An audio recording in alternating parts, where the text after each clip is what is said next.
Yes, said I make a sell try first. A china Saturday in first. First, I could tell Saturday. The are but so many baby, a seer drew, among for who do. Also, normally, was so many soon been in the midweek or on a weekend. Sunday, Bisana, among for end time kai. But Friday, wait, dear child. A pressure Friday. I'm telling you, a pressure Friday. Hey, say I'm on for the anya to say Kunkuru say not to say. We are 2 weekend, not to say. Not to say. When you be any so their names and what you go. All right, Roger, and I'll pay inquiry. Right, yes, I said, I'm open to one of your name, come on, if you're for good on seminar, and from Bona Hostel and Yama City, latest in your Bobano at the MO Dwaboase platform, Kessewe, so so, send some of the dogs about common on enough yet, I'm on the Abana 50, and also you're born in your no pay the MO our Dwaboase, sa platform, Kessewe, so say, me can for the amount, say, do it, I have a clinical doctor, Satanasa, Homogusum, Esa, Yarena, some kitchen granted, want to say, about Raymond Temana, doctors, and all. Etimi tin komana watimi aboss de ya pomode no ebetina kokepache ya de ben na ediunya me ba che no an se wurem awo dovita eba clinical so ye na otimi aboss me ka cho se e stomach ulcer na ediunya na ana se bia uyo bia wanya typhoid fever ne ma sara nkoye pa che se wanya typhoid a no an se wurem awo dovita so ye na watimi abona bibia se etimi kokedwechi no ade dovita tono kana bo etimi ye pa e cleanse bro e clean o body ne nyina na fia de bia no ye toxica ababa diem o video no ma e ma pobode ntimi ye pa ye moja no etimi nia frusa ne papa no ane se oni dovita betimi din komo na wo bo asere be pomode betimi akoye eno echi dovita man capsules no eno ye main vitality essence e man power no eboa e ma ye juma magical nti se wo ye pema na se be obema de wukran ntimi nya juma pa che se mo aye mra sa adwetwo pa che wo de ani dovita nkasa na otimi mo asere be betimi gina ona so na wetimi abo juma ye no echi no se wo ye obi so a sexual nema sara nkoye na empewro ontimi mojuma nche pache empewro ontimi nkoye a ontimi sequence ye ema ontimi drive enkonkosi a ode bo wodi se woni dovita betimi akasana fe bone se eye sexual weakness ho ha wonyina no wo mo ene betimi etu ase na fe bone se premature ejaculation se bi obama no entimi sorry kra eye juma chi se entimi nyina na enche entimi mojuma enche a bo wodi se woni dovita betimi edin komo na fe se na entimi sorry nyina no se premature ejaculation no obetimi akona fe etimi abona fe erectile dysfunction and se betimi abosa akona so and low sexual libido and fe sexual dysfunction nyina no dovita heba clinical so ye and was akona fe etimi care ni nyina ma na se be ho betimi ato na fe etimi gel na so na wetimi abodima se wo ye pema na opese wo say no to 1 minute but what is say when dovita betimi edin komo na se be wetimi abona fe bema no so motimi edu na fe heavy na fe asanso ayetenten and to say penis enlargement we dey bobody na fe ni dovita entimi nin komana ontimi mboa na serebe ya nyama sibetimi akukoko so etimi die nyama edube bi so a nyama timi ko utras kaka na osisi e ya bane sana empem krontimi mbojime yi entino an se bobo modin sebe ko dovita chena fe kokoko no wetimi tu asententem sukura dia ma eno eti se wo waist pains bobo de sebe ko general body pains nyina no omo ne betimi tu asena fe e bane se constipation na eti unyansa bobo de sebe ko no ma se na wo yopa na ukofichire na fe menstrual problems ya hudo ene se eti unyanya no but what is about kona fi dovita etina jo sa pona fi nyama etina ko ye sexually transmitted infections awodo me ba cho say ye gonorrhea and eti unya me ba cho say we ye pema na fi pema no uti ya wo mo ane mo aka o se pa we dey but what is say we dovita ebetimi so akasa na fi but say quality so and eti unya syphilis candidiasis wo ha unya no but what is say we dey kona fi da ko dan dovita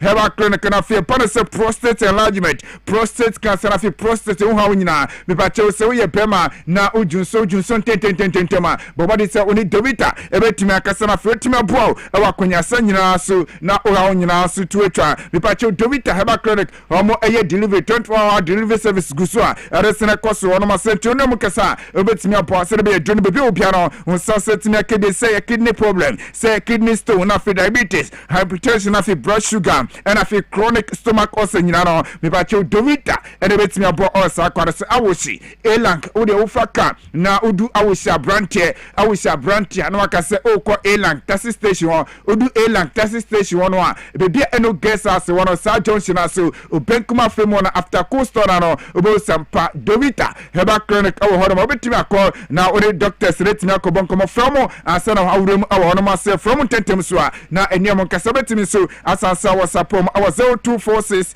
26 5313 0246 26 5313 and 0502 716076 0502 716076 nafi any Twitter heba clinic etimi abonkomo wetimi aso our sapom sa no manaso na enkomo bia wo bia no wetimi any Twitter etimi abono mabo serebi apomo de se betimi sakoye betei edi roja mara betimi afremi the sports monarch ample force and afi kojo fund omutechi eba no premesin konya medin se ba Facebook power 979 and sports monarch TV our Facebook sports monarch TV our TikTok na fi sports monarch TV SSA our Instagram and YouTube nyina no sports monarch TV our YouTuber obetimi subscribe na fi o setimi agye na fi anytime be ebe no or the latest sports update and yamano ni de and e feed nyina wonsa so etimi aka ye room ntem na fi na no pe yem fan 72 ja homra se kwan so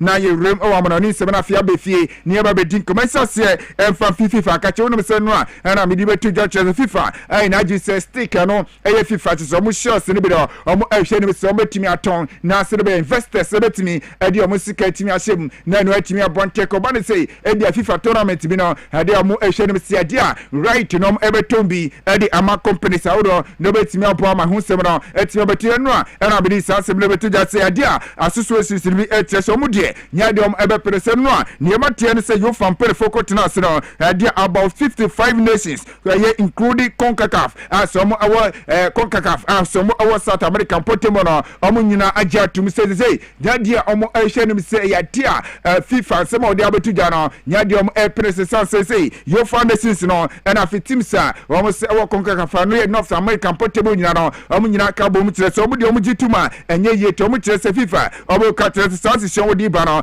idea omo de omo gituma enya de ye ntempene forte say omo reject ya nya de omo ebeja tum na no senate aye juma na FIFA president eyopenia ya for the Gianni Infantino and wakase kra na wacheche mi so nsem no kwa no se de sitie no ase bebre na share ntia asesa na owura for the Gianni Infantino acheche mi ntia omo epese omo de sabotawi edi eba yentie nsema openia for the Gianni Infantino FIFA president nsem anu a wodi atuja yentie nsem no. FIFA for Enterprise or FFE is actually a proposal, an offer. It's part of a democratic process, a consultation process, and above all, it is an opportunity, but not an obligation. And as I said, it kicks off the consultation process. It would simply commercialize and organize all FIFA-owned competitions, along with sponsorship, broadcast licensing, a new venture for the benefit of FIFA's 211 member associations, however, unlocking previously uncaptured commercial value. Strengthening the commercial side of the game is the natural next step in this evolution. So we believe that the FFE proposal would unlock the sport's potential in every corner of the world across men's, women's and youth football.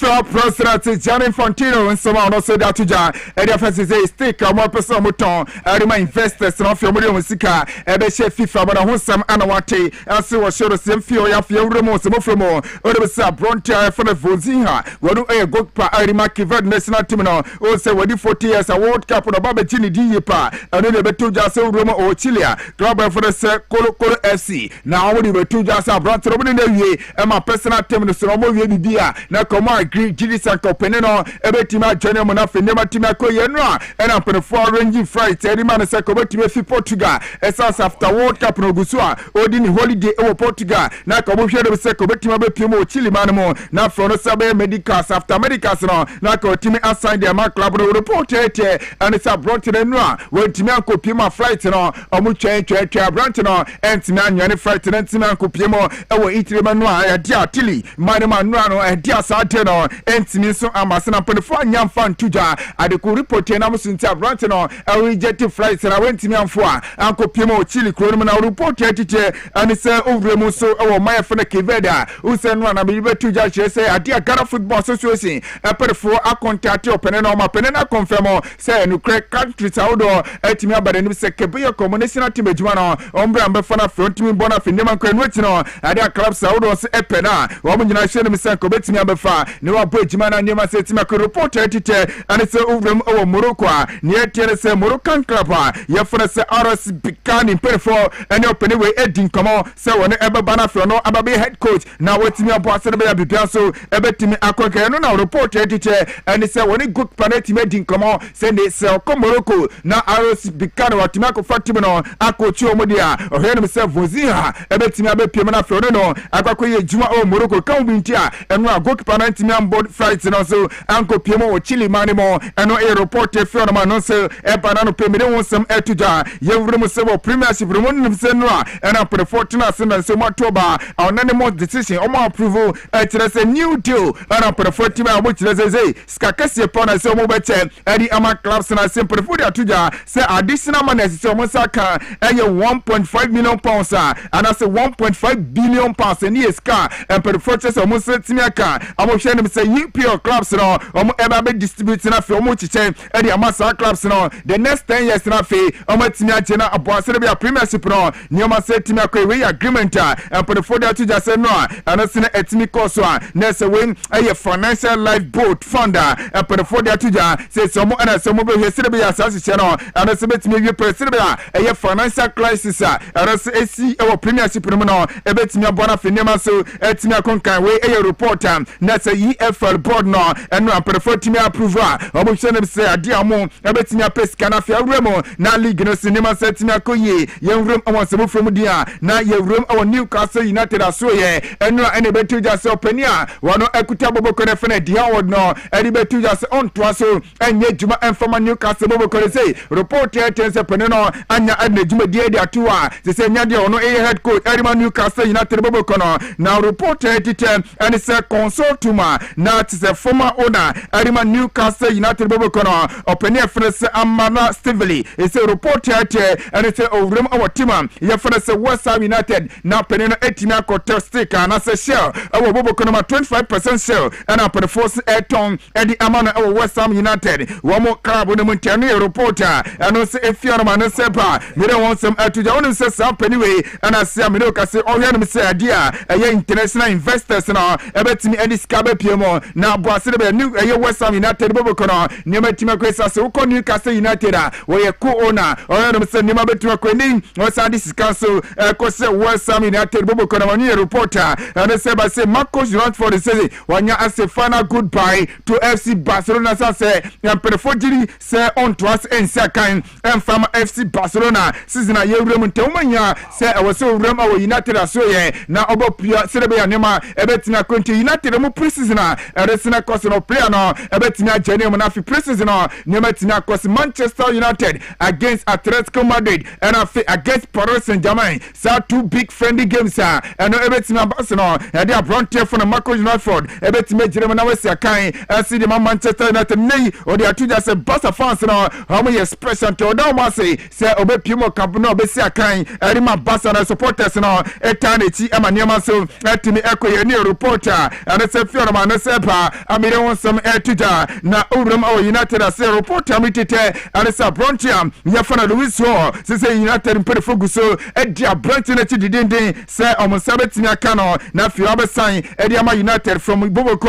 yafana say ye Newcastle United and the reporter and say ba say omjiri sa Brontiam yafana Luxor obeye ni replacement and actually bia say Luxor ekwa or ebetima be replace no na apoma nema so etimia konkete still amugo social hwɛ no sa brante no ɔmo sa betina kan ne reporter ano afiboboko a yɛfɔ Manchester United ɔmo akache no se banano pay merebens ɛma na Tottenham Hotspur ɛna mpɛfo ɛde atuja sɛ ɔmo go so consider sɛ brante for Marcus Rashford no sɛ kɔbase ɔkasa bia onsi akan from United na sɛ mekekare kekase ebia ɔmpɛne awɔ United a ɛde Tottenham Hotspur a ɔpɛni a yɛfɔ sɛ pɛni a ne onu ekuta team no wɔne yɛ manager Adama Boboko a yɛfɔ Manchester United no ɛyɛnem sɛ dakyira tibia no ne nsa ebetimi aka no na ɔbɔbɔ ejuma so ɛde Manchester United ne nsɛm a na sɛ no yɛ reporter afi Roberto ɛyɛ Zabia ɔno ɛyɛ manager ɛsɛ ɛde Tottenham Hotspur team no na kakyɛ ne saba na no pe merebens ɛma mo shoro so na Manchester United aso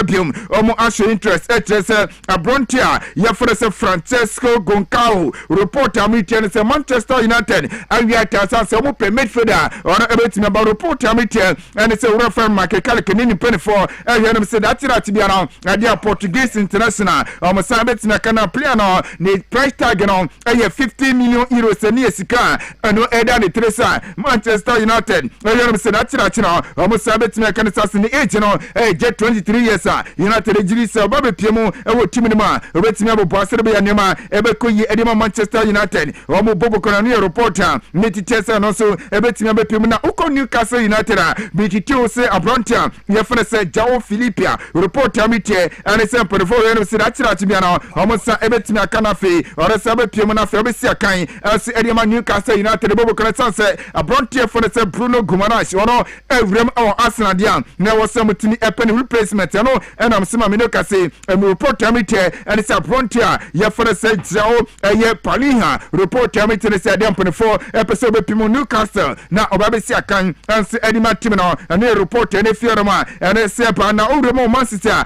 mpɛrɛfo ɛkɔnsena sɛ abrante a ono esina kan arima Boboko bako a tese pa ne se money mo pa de we goalkeeper ya de ne money bo e was ruye papa report amite and se Boboko a ya frɛ se ye Gremio really Boboko na report amite and se perform se mo ko na makofa Brighton afia be sia kan se de Man City o mo Boboko ne reporter and se fia na e ba se mo hwenem se Brighton o mo sabetimi aka na afia no e be replacement e ama James Trafford na wo Boboko a ya frɛ se Newcastle Manchester City team no ano a reporter and say pa me dey want some etuja si jama mo shoro sa scale be piem no sika close to 40 million pounds ano sika na se betimi sa piem e wa Brighton na se team ntini Boboko a ya for the must etremo say abrante a ya for say Gideonio ruli no reporter meeting say dia city for e pa Brighton na se ono se betimi abepiem no abesi aka na list united no say 40 million euros ne sika omo hwe no se mo sa se betimi aka na odum ani slot aso ya ode se we former manager as Edima Liverpool wo na se otifie onye juma enya no na report amete and se adia club saudo epesa Brighton ne bana fe besi akan as Edima na se obeye manager Edima mo na fe obo se we bibia so ebetimi akokena report amete and se over our South Pro League no ma yes teams no bi ayomuti some epesa penefon ani slot ebetimi bana fe no so ababe juma no ti adia club saudo as pen na fe adia national team saudo bi as epesa opania yefana anisino tibetimi abepie mo na wona serebe ye manager di amom serebe ya ana sebetimi afio akoye di amano ntia no kakra ana se fio no ma no se bayewremo e Newcastle so bia na report amite ana se Brante for se Matthew Jesley report amite se wan hwa dachidachi o se makacho se opania yefana se pono eye Edihow fitim ma ko no ana e dachidachi be likely se wono ebe new manager na fio bo serebe Newcastle as Newcastle akoye as the moment report amite no na Real Madrid for expertise say abronte for say Rodri Cascante prefer na say na uchi beko ne wie na uchi besim no the official offer ebeko akotum de Man City say abronte for say Rodri Fernandez Cascante hwe na say da chira no sabetimi aka na afia be sia kan amatima ya for say Real Madrid team no etene kakra fio no ma say bayan coaches say report amite say Crystal Palace in 24 hwe na say da chira no Chelsea consider some ebeko Crystal Palace na Brontia ya for the Daniel Nunes na ombetimi akofana fe obesi akan cinema Chelsea bobokoni reporter metie from Chelsea akati reporter metie se prayer no ni sika down the three so 52 million pounds no sika no Senator Branton three so no ye nefior man se bana Luis Diaz so reporter metie se Bayern Munich imperi for so anya kasenya dia omo eton na aton tina say club Saudi ba Angela Crono F South Pro League ni ma omo sabana reporter metie Sky Sports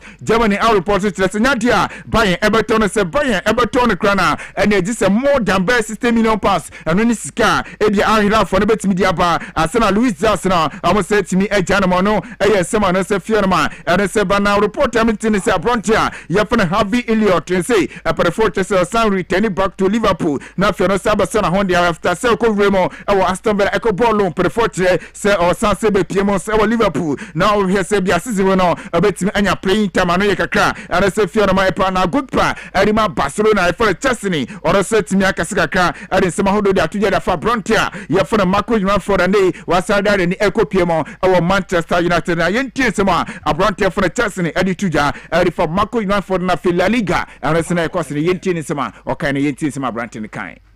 Great player, great teammate. Scored that lovely, important goal in El Clasico to practically win us the title last year. So we're very thankful. He wasn't very good at ping pong because he used to get battered by me. So I won't be missing that. But yeah, great guy, great professional, and generally wish him all the best for the future because he deserves to play at the very top level.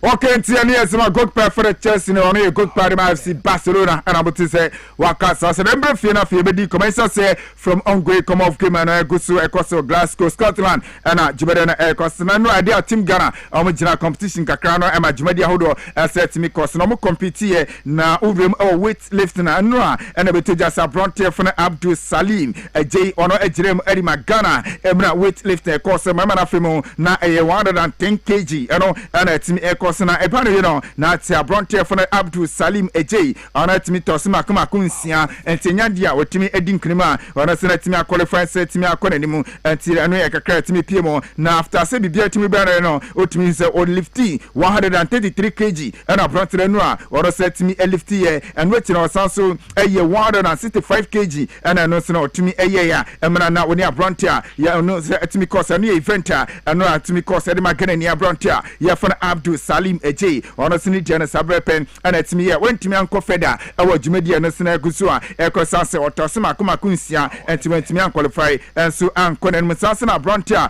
and I said Oda on Etima Naxia Dam a phone brighting and one or I said Etina Kono on a cinnamon Timianko ye on a set Tosima Kumaku and some our manos affirmat say phone a year brighting dear on a city says on a sentiment in Kunima on a set Tosima Kumaku and some our man affirmana seno a 100 meters and I said to me cause fan no neman timi akọ o ye 13.10 seconds and timi amwara no so no and timi aninko and timi qualify and say and timi akọ na o dwumadia and I said to me cause Ghana ni abrante for Joseph Paul Amoa when we say on said timi Jeremy Magana na a 200 meters final and I said no etimi ekoso na dwumadia timi cause no na a dia on ninia e for say Mustafa Bopi Mustafa Bopi on no and at some etimi share na fe James Dawsey and obetimi Asia na jibede ni nyina pa ne no and abrante for Joseph Paul Amoa and se omo oni e compete na se omo kiremu erima Ghana na omo ye makomako miensa na wakase kakra ade fanu a jimedi atimi course no si a historic event and right timi e course na yentin sema Joseph Paul Amoa ansu adi etuja. Good. I've been preaching round by round. We're done with the first round, semi-finals, and I had a pretty tough lane draw. I didn't think I was going to get in 3, but I had to psych myself out when the lanes came out that I had to put myself in a good position going into the finals. If I wanted to make the finals, I had to put myself in a good position going into the straightaway. So I think I did a pretty good execution. I might have to clean up a few stuff going into the finals. I knew I had to run fast to be able to win or qualify, so I'm happy about it. Yeah. I wish we all made it. It would have been very historic, but things happen in track and field. You guys, you know it. So we're still grateful that they came out here, showed up, competed, and they are injury free. I'm sure they know what to do to get ready for the relay.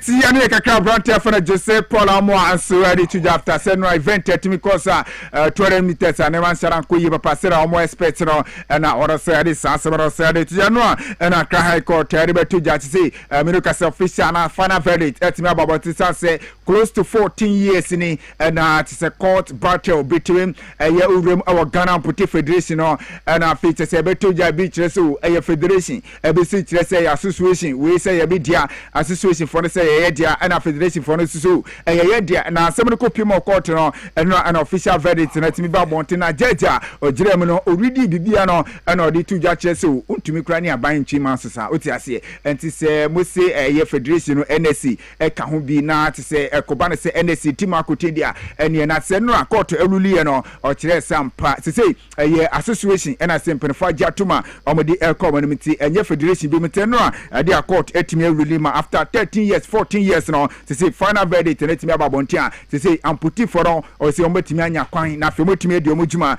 na aboma nema setimi akoka bronte for Jonas Ajete on himself after World Cup no so etimi ajone Wisberger to say preseason no etimi ajone manema se ko se no awafo tournament eguse ko so Black Satellite of Ghana coach Masekredo ne nimrante no esa ko gina ko na etimi ankoye ema Ghana ekotipenko after see you lose your first match to Nigeria and afi enura so Ghana and Burkina Faso and edi kan say and Ghana beti kano ema ne koye 1-1 to say Ghana akai last game anyame ya duma ye ni Togo and betimi abo na ye ni Togo bo ni entimi ani ko ni dia be yedin say betimi qualify na African and 20 U championship betimi abasen Ghana e betimi so qualify so etimi akopiem na kafun so anya approve etresa party say Media Sporting Club no tie ni park omo ebetimi ayi so mera omo CAF competition no ebetimi so abasenti eno kakra no se fie no ma eno so epa afi Media Sporting Club omo say na ente draw no ebetimi abaso no se omo ni Nation FC ene Media Mabako Champions League na Nation FC so akọ Confederation Cup tinyame aduma draw no ebetimi abas on the 6th of August and nyame aduma draw no so ebetimi so abasenti eno kakra eno se fie no ma no sapa me de honsem asidia to jansi de ma sase na Kumasi Asante ko report amite and say neidie good performance Delad Ibrahim na o say Osakadema kotoko no ko Ethiopia ko sia kanansia no ba ware say say wa dwene kotoko bioma preseason e kwasero ni kotoko na eye twe no mo officially deal bi anya mai say wa sign the matim no ana say on sign ente no kakra no say fie no ma ana say aba be de honsem etudwa sidema mo e wo so so bi besia na masoro say don aye krado a ori Dwaboase twas nyame aduma o china ye baba na 12:30 to 2 p.m. ye betina sana fe Global Sports Preview ya sanso de ho sem de abramo Power 97.9 FM so bidi edi rocha imano wetimi afrem de sports makram.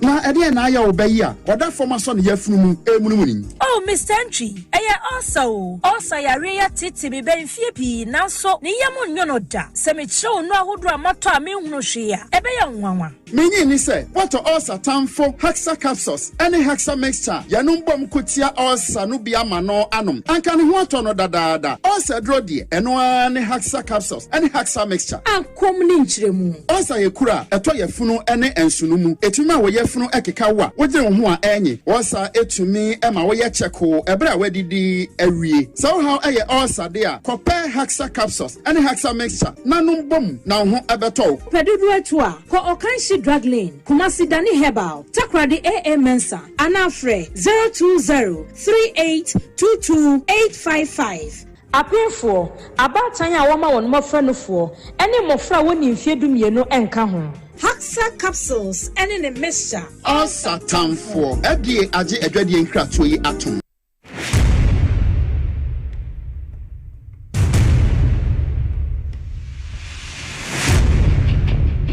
The average human body mass should have at least 60% water for optimal performance in any physical or mental exercise. We can help you maintain it naturally.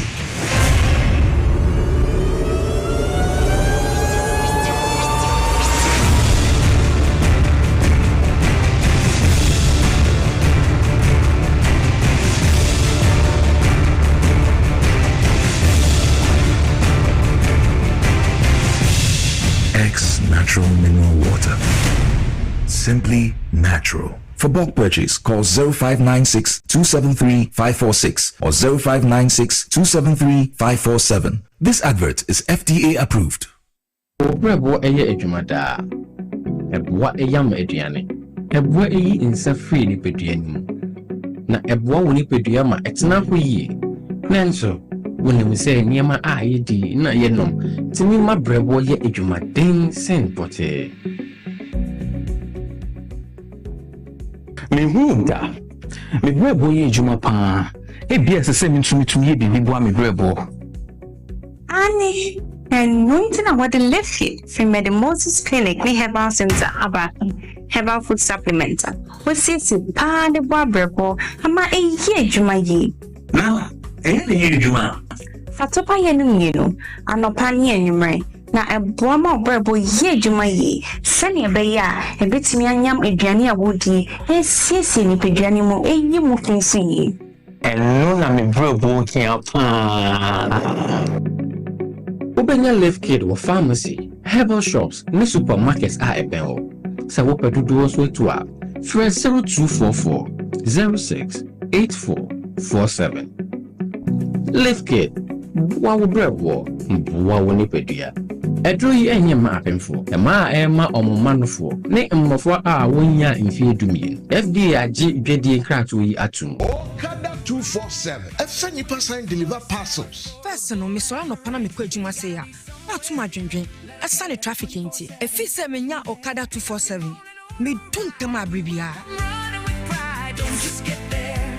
Get there on time. Okada 247. That's right on time. Okada 247. It is the best. Okada 247. Oh, you safe pa. Everyone are 60 na waba. We're disappointed so that Mr. CCR on number 5. They be having pay transportation air affordable. Okada 247. And no name choice. 247. It is the best. Okada 247. Download Okada 247 app na our phone so. Say Android and iOS. Okada 247. Me and fa unko. I'm bambo kwanso. Okada 247. It is safe.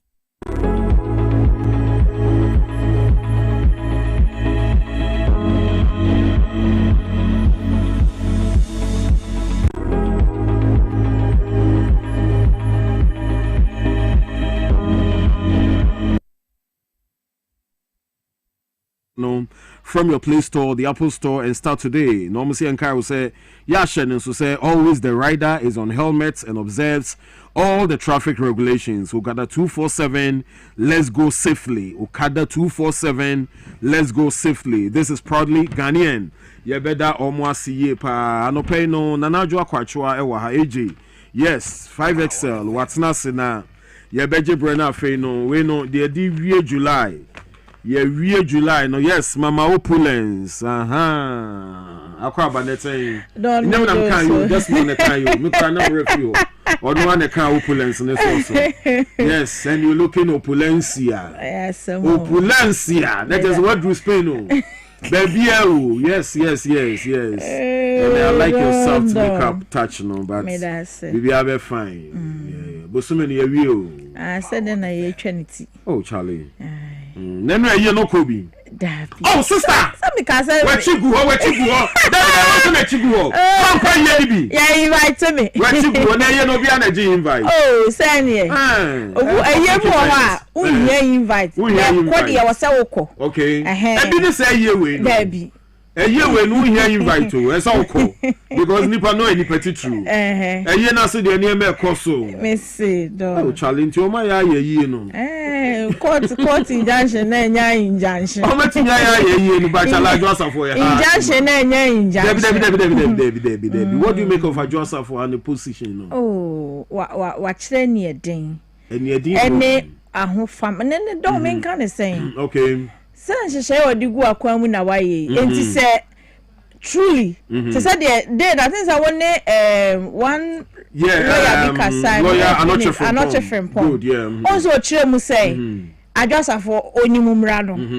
enti se truly se ni nua kwaji injunction abeto so won timi mbu mra na nim tia okay enko ebiso na ya atesem a ene na monframem se yakwaji court injunction ni ade but ebiso kwa na nya no kore na omude ehu ena ebi omude to adwasafo ne organizers a omo boama omo aye papa na yie ne nhyehyeye ne so but bokom no na injunction enye no kore tirimupo bi na anase tirimupo no ma hyeda bo mu tirimu aka keke se de be ya edi ehu bi ni we bi ebeto omo so yes it is a true is an injunction o wa me yesho sa adwasafo we lawyer ni woni mumra ko obehwe na wa sort anase o de mra no ebe ye adwuma se wo hu but ye na baso no de am ye hu se bia na injunction bia eni honom na ye hu se contempt o se den so achi bia o ye law na de you rabu out me ka contempt ni injunction ni idea oh no I like that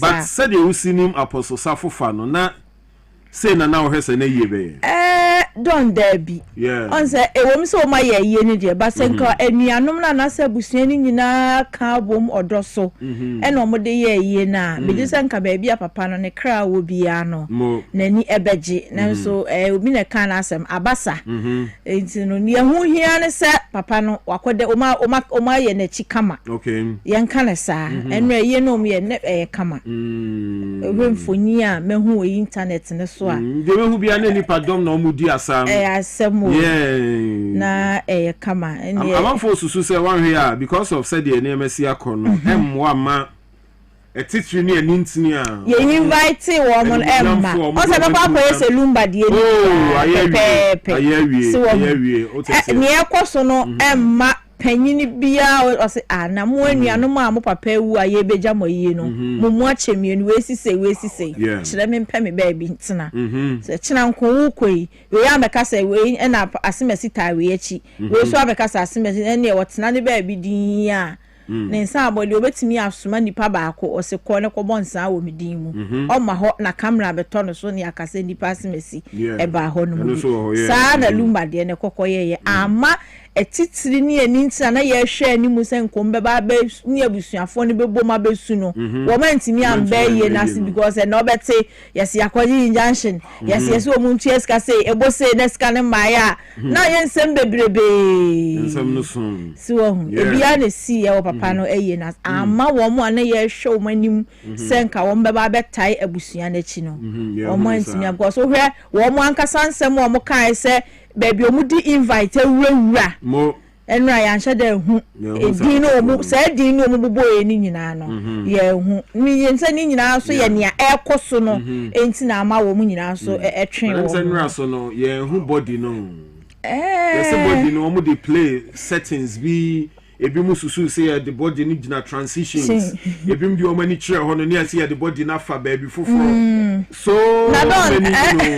enya me wa kura say bi kura body no efiela na na dwom ye sie kura dada because of ne na eboboba no o bata account amemre mu na say dedam mu no ma nipa be fa ne e behwe ne esunu ne ade nti say o ye ye ne ehunu body a no wa ye ye no no don lumba de ye de body kura kwato onkofo ko omom ko hwe ye be ka asanye wono a sana papa ni say ye de beto wa because of ne ekoso nto o be ka asanye papa ne body ne da enti ene na ye mamu hu kura na ma be ka say e da ho na asanye no ne da ho so wo no but we are just praying say echna I'm so say you know for 3 days enra and nenichna enti e monitor ne ahwese ne besi akona omo ye ne sa ahemfo ayiye so de efu no enya de ne tompam a 3 days no ene yesie no otiase enti enei e wo sank se body ne da ho a wo se nei wo mo benya bra akọ ne no wo mo nso mfa wo mani nye de enkohwe bi asana na de chien so mo mbekọ so akọhwe de atwa to okra ansana omo de na akọ shefom so but ese ye nim baby body ne wo say akofna we mse na chigu na chidi go big time we hear adwasafo ne influence any the weight in our political space obi a why MP why minister or say lawyer you know, or connections into your castle obey. And Yamangwa so to me, I yeah, because a very powerful woman. Ebim kra say omo consider ni say ba me running mates. Continue baby. Emfa say ba me amfa ni running mate and ba me ade ni running mate omo win elections no. Which is which? Omo mfa ne kra. Hey, see awanya support sa no. All right, you wo there. Emra na betre, but well, ya be hwe jam, ya be so ja ya be kan. Nti no, ya de be konkon ho na afi no, ya kohwe say said the name Tamaklo, say no a cosin, but well. That's the information a free appeal court to Hoba and Ram. Say Mamino Enya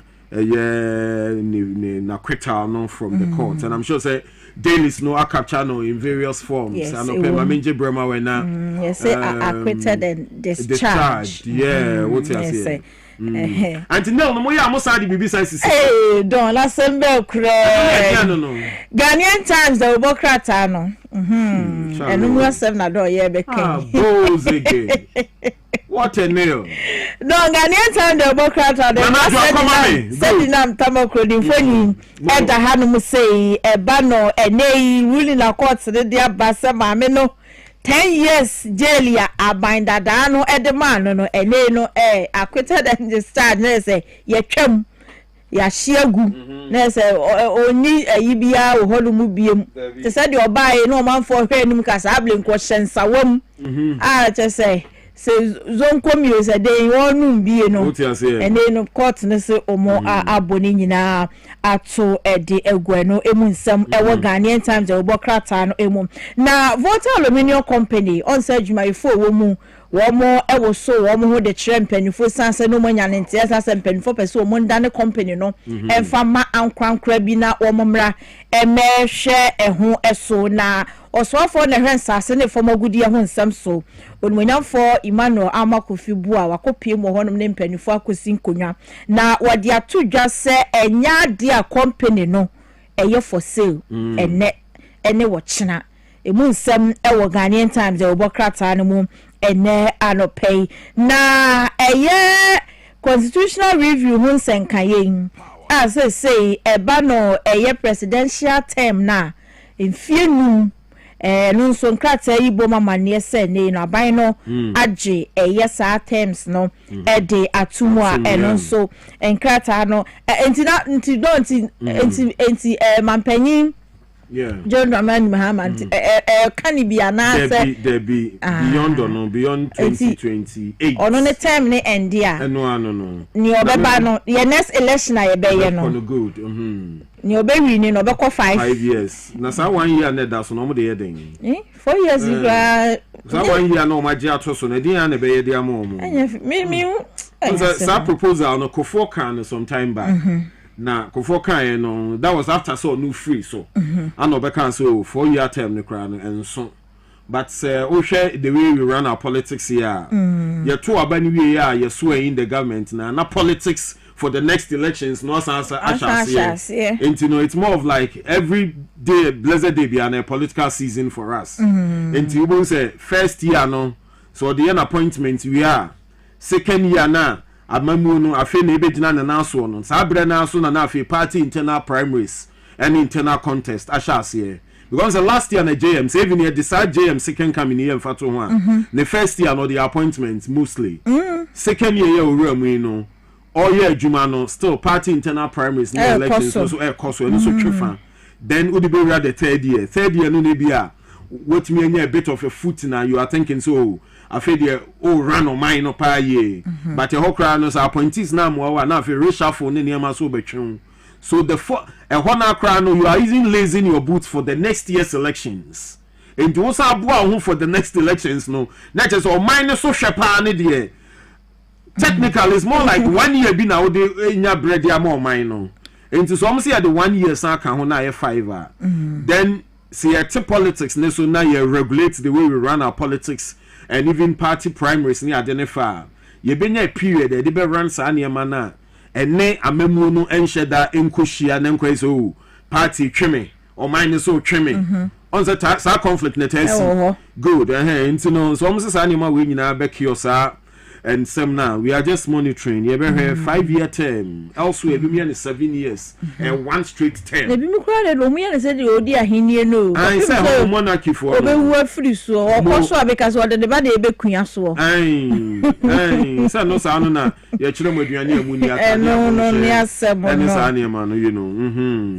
It's done me Ramo our Ghanaian times ni muna me fa we ntwa to wo mu ana chese eye Jospon for na chese Zumlayo company ene ye so mo invest ama Ghana de share wo mo namsa company so wo mo sponsor wo mo ekoji nimde ewo nkofo amai so no 118 wo mo awia chese wo ma ba fie na wo hwemfonye da ha wo mo ma wo mo akwa aba na esa akoye enigye Zumlayo company o mo investment o mo yeye o mo do mo ko school o mo wie o mo wie no mantena ho o ma ba 118 graduates o ma ba o my Ghana mu a o mo so do mo nimdi a wo mo kwaje ye no wo mo de ba beboa na o man no nkankro no etimi adim ya wo mo foni eda enkrata no emu Senka company say you invest in your workers you know build on capacity no mo ba na afi o mo dey asan be real company na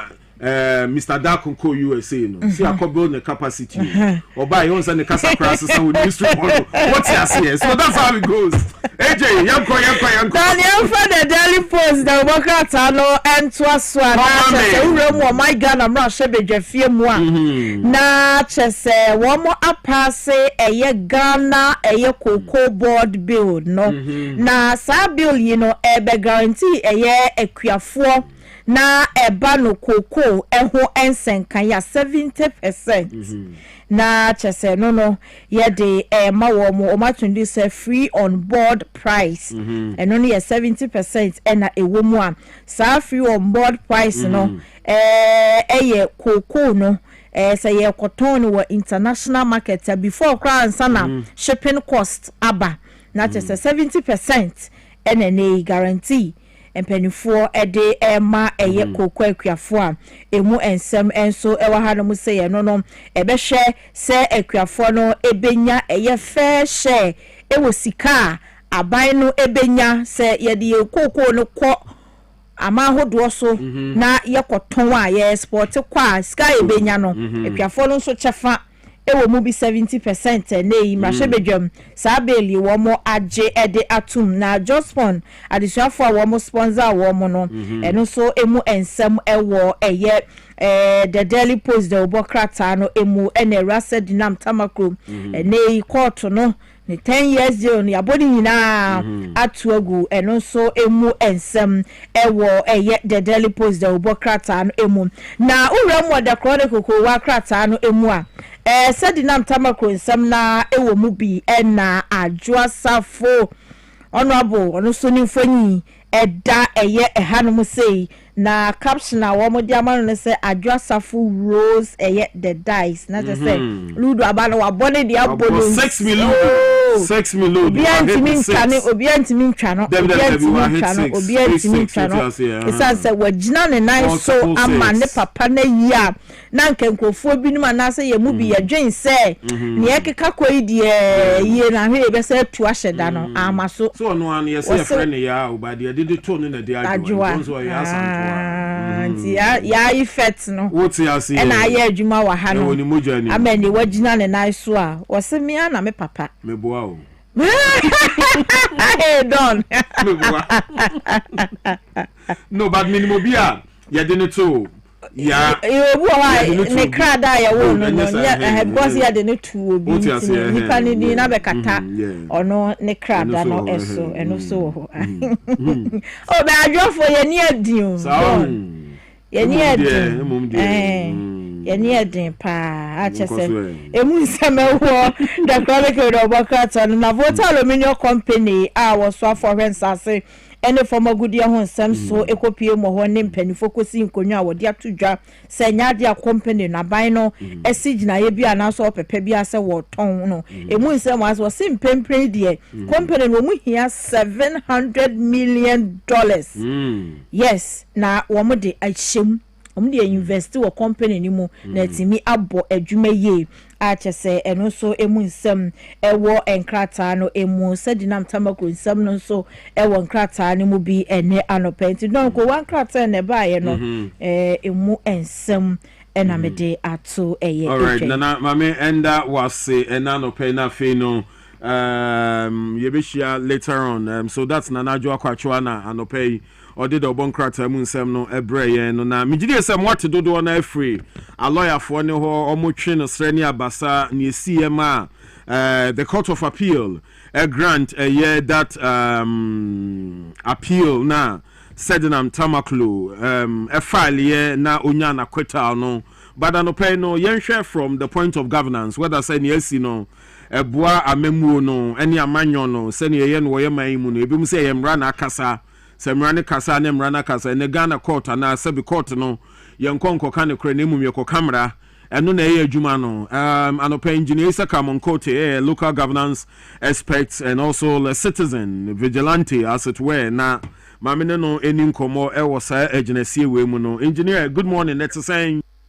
yeah bako me hoye me da sepa so now we said ni ebesi no sadina mba ye na yete say obe file an appeal na unim say appeal no e baso a obenya na kweta no said the nra esi ye no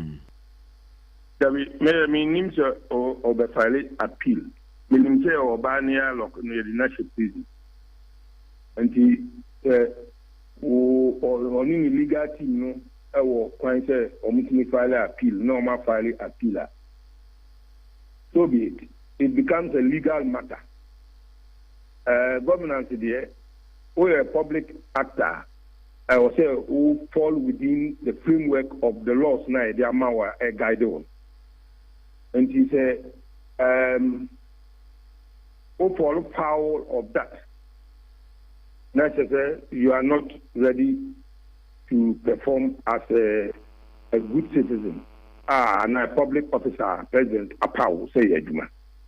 And he said, Humba, Kasakasa, when you be back, Eduma now, then I was so to Mikuano. And in the process, you know, that's how Kuyuano, you are and the chef for no, I'm almost rational, I should say, Unia Bonibia. Yeah, kitchen yeah, they bit by. But you say the law at work in as much as say omo na akosi omumra ana omo echrasie no obi be see so here the political atmosphere and the kind of politics here wa hana could there have been a better way out a bit diffuse the political tension than this ruling na ebi mu hu say okay na ban ba so no ani ama no sa ne pardon no ana wanya ni tie didim enti ebi mu kra like to the wontumi case say aban no edane a ene say e bi no so be ya ama wontumi no eno ne boa amamuo no ene amanyo na ye no in the presidential pardon ewo constitution ana oh yeah sure that's it actually there be constitution and it our constitution say e be mama pardon kind na we win as na time we win is 28 years can we be my pardon and you know it is neither here nor there the fact still remains obi akoye adwuma awa bam na president apanu akoye adwuma wa bam o ikoye wie no aban fufuro aba o say dabi adwuma bi awo ye no mani anso odo afa process mu onyani 3D mu a akose baabi enti wa ma mbefisi ana yebu agu ni so enti waba nyeso ono a ne pen waba o NPP abana ogugu mi so no ono a sa akoye nkrata extradition papers start here enti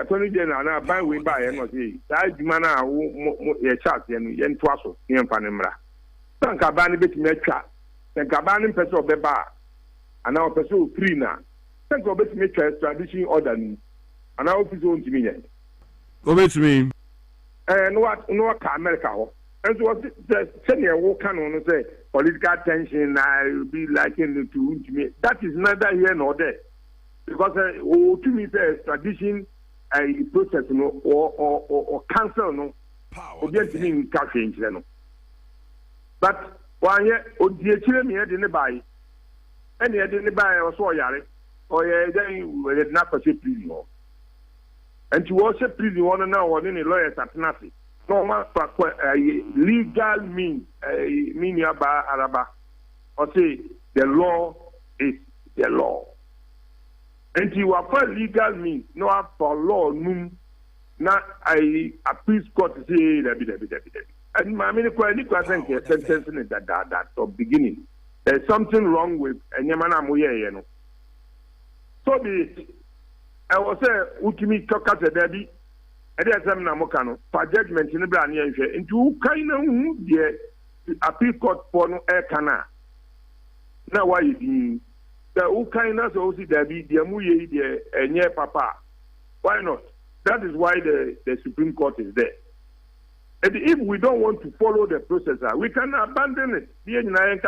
Don't follow process here because it's a due process, legal process.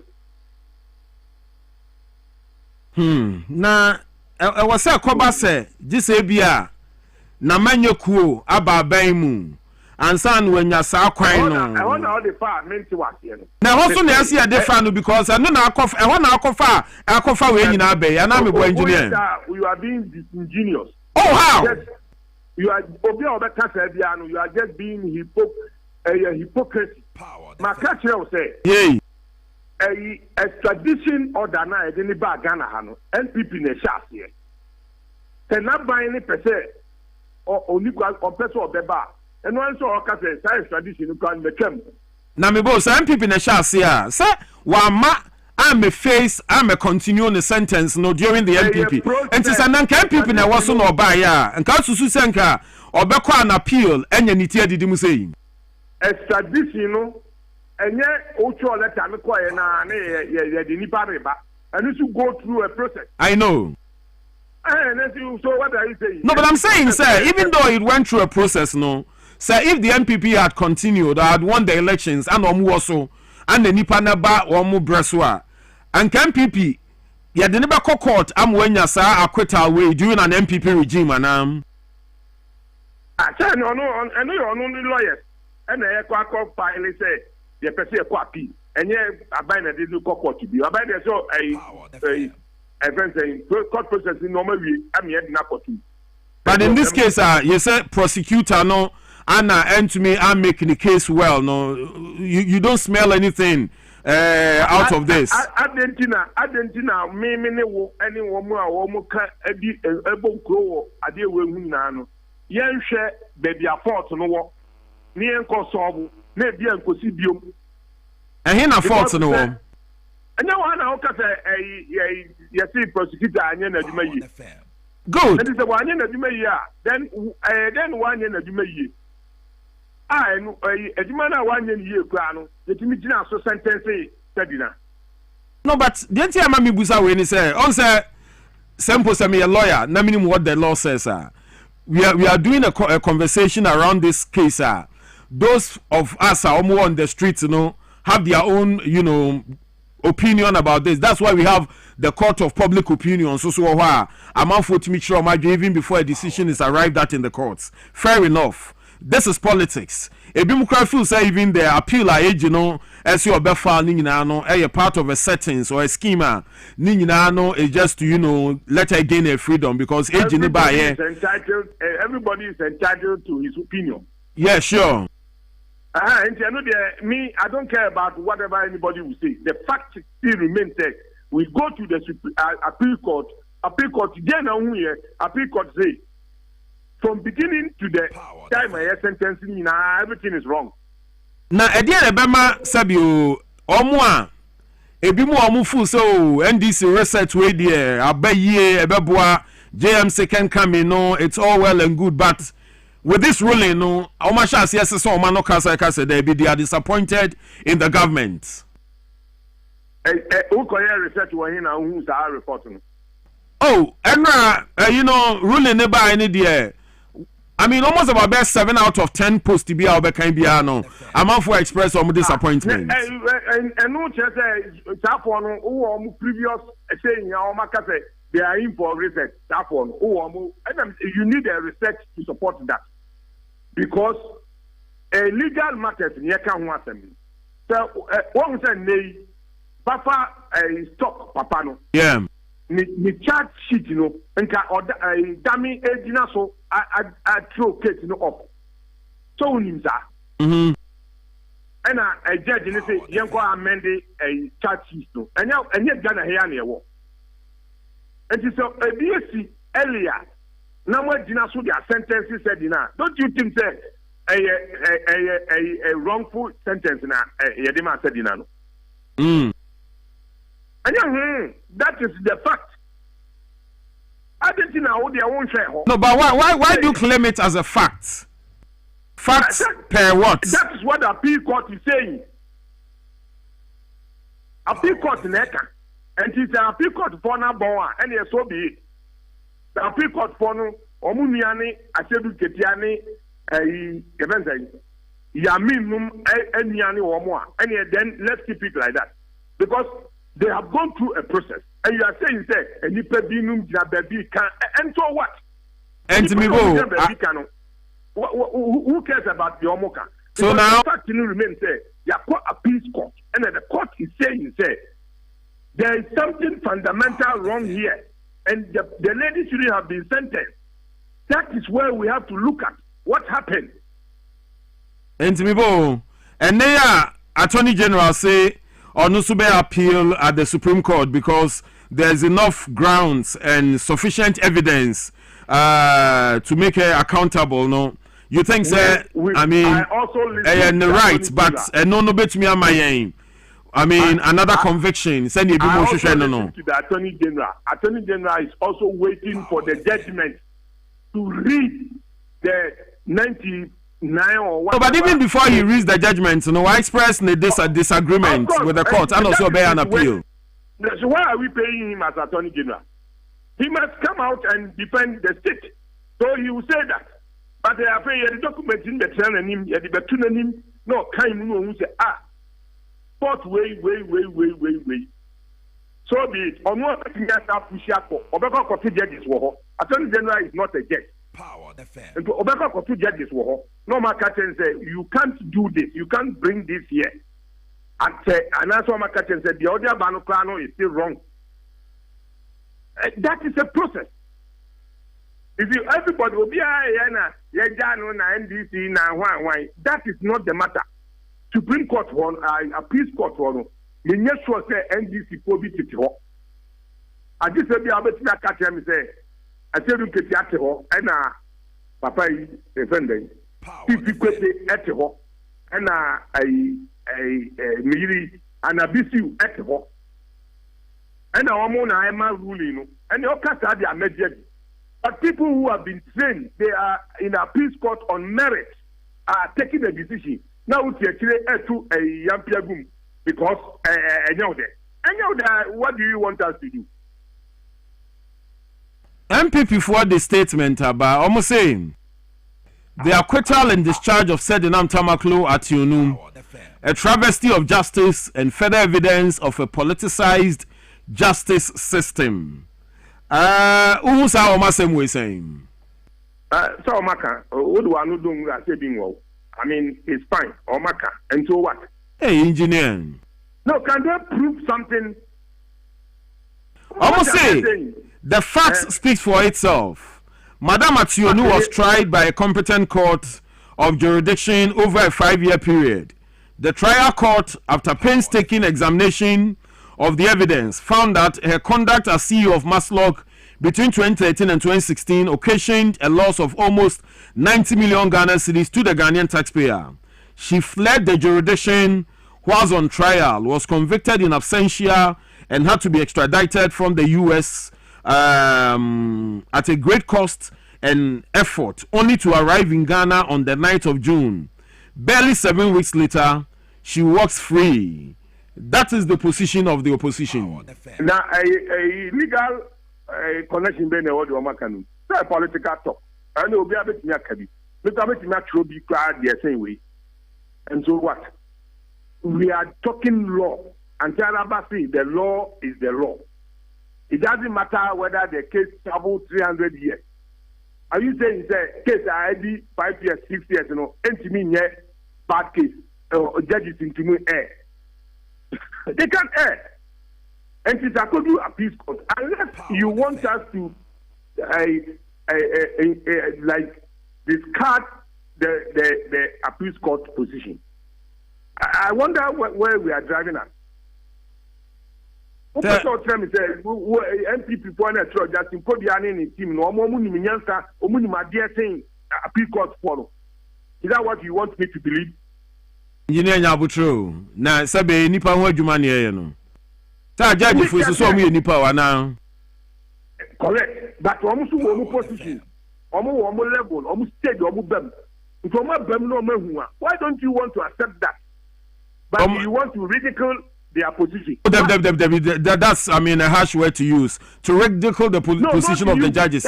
I mean, on what basis? That's the implication. Not you as in person. But because if what they have written is something that we have to work with us. The level you see acquitted and discharged, you know. And then people are there on merit. Are we saying the appeal court there is no more? The constitution free, Alajuana, a conform free, anybody. I don't get it. And that is their work. Unless you can find holes in their judgment, no, I can say judgment with you. More judgment in a bias, then you can prove it in Supreme Court. But until that, you know, why do you want somebody to suffer when there's a fundamental mistake somewhere? Somewhere the enkaminya lawyer na mebusa no, but my me so betumi aboa me asenti e betumi akoba say a prosecutor can weaken a year evidence just to make sure say I mean an accused ebenya ni freedom me say afei na wo kasa engineer media jade ehunahuna no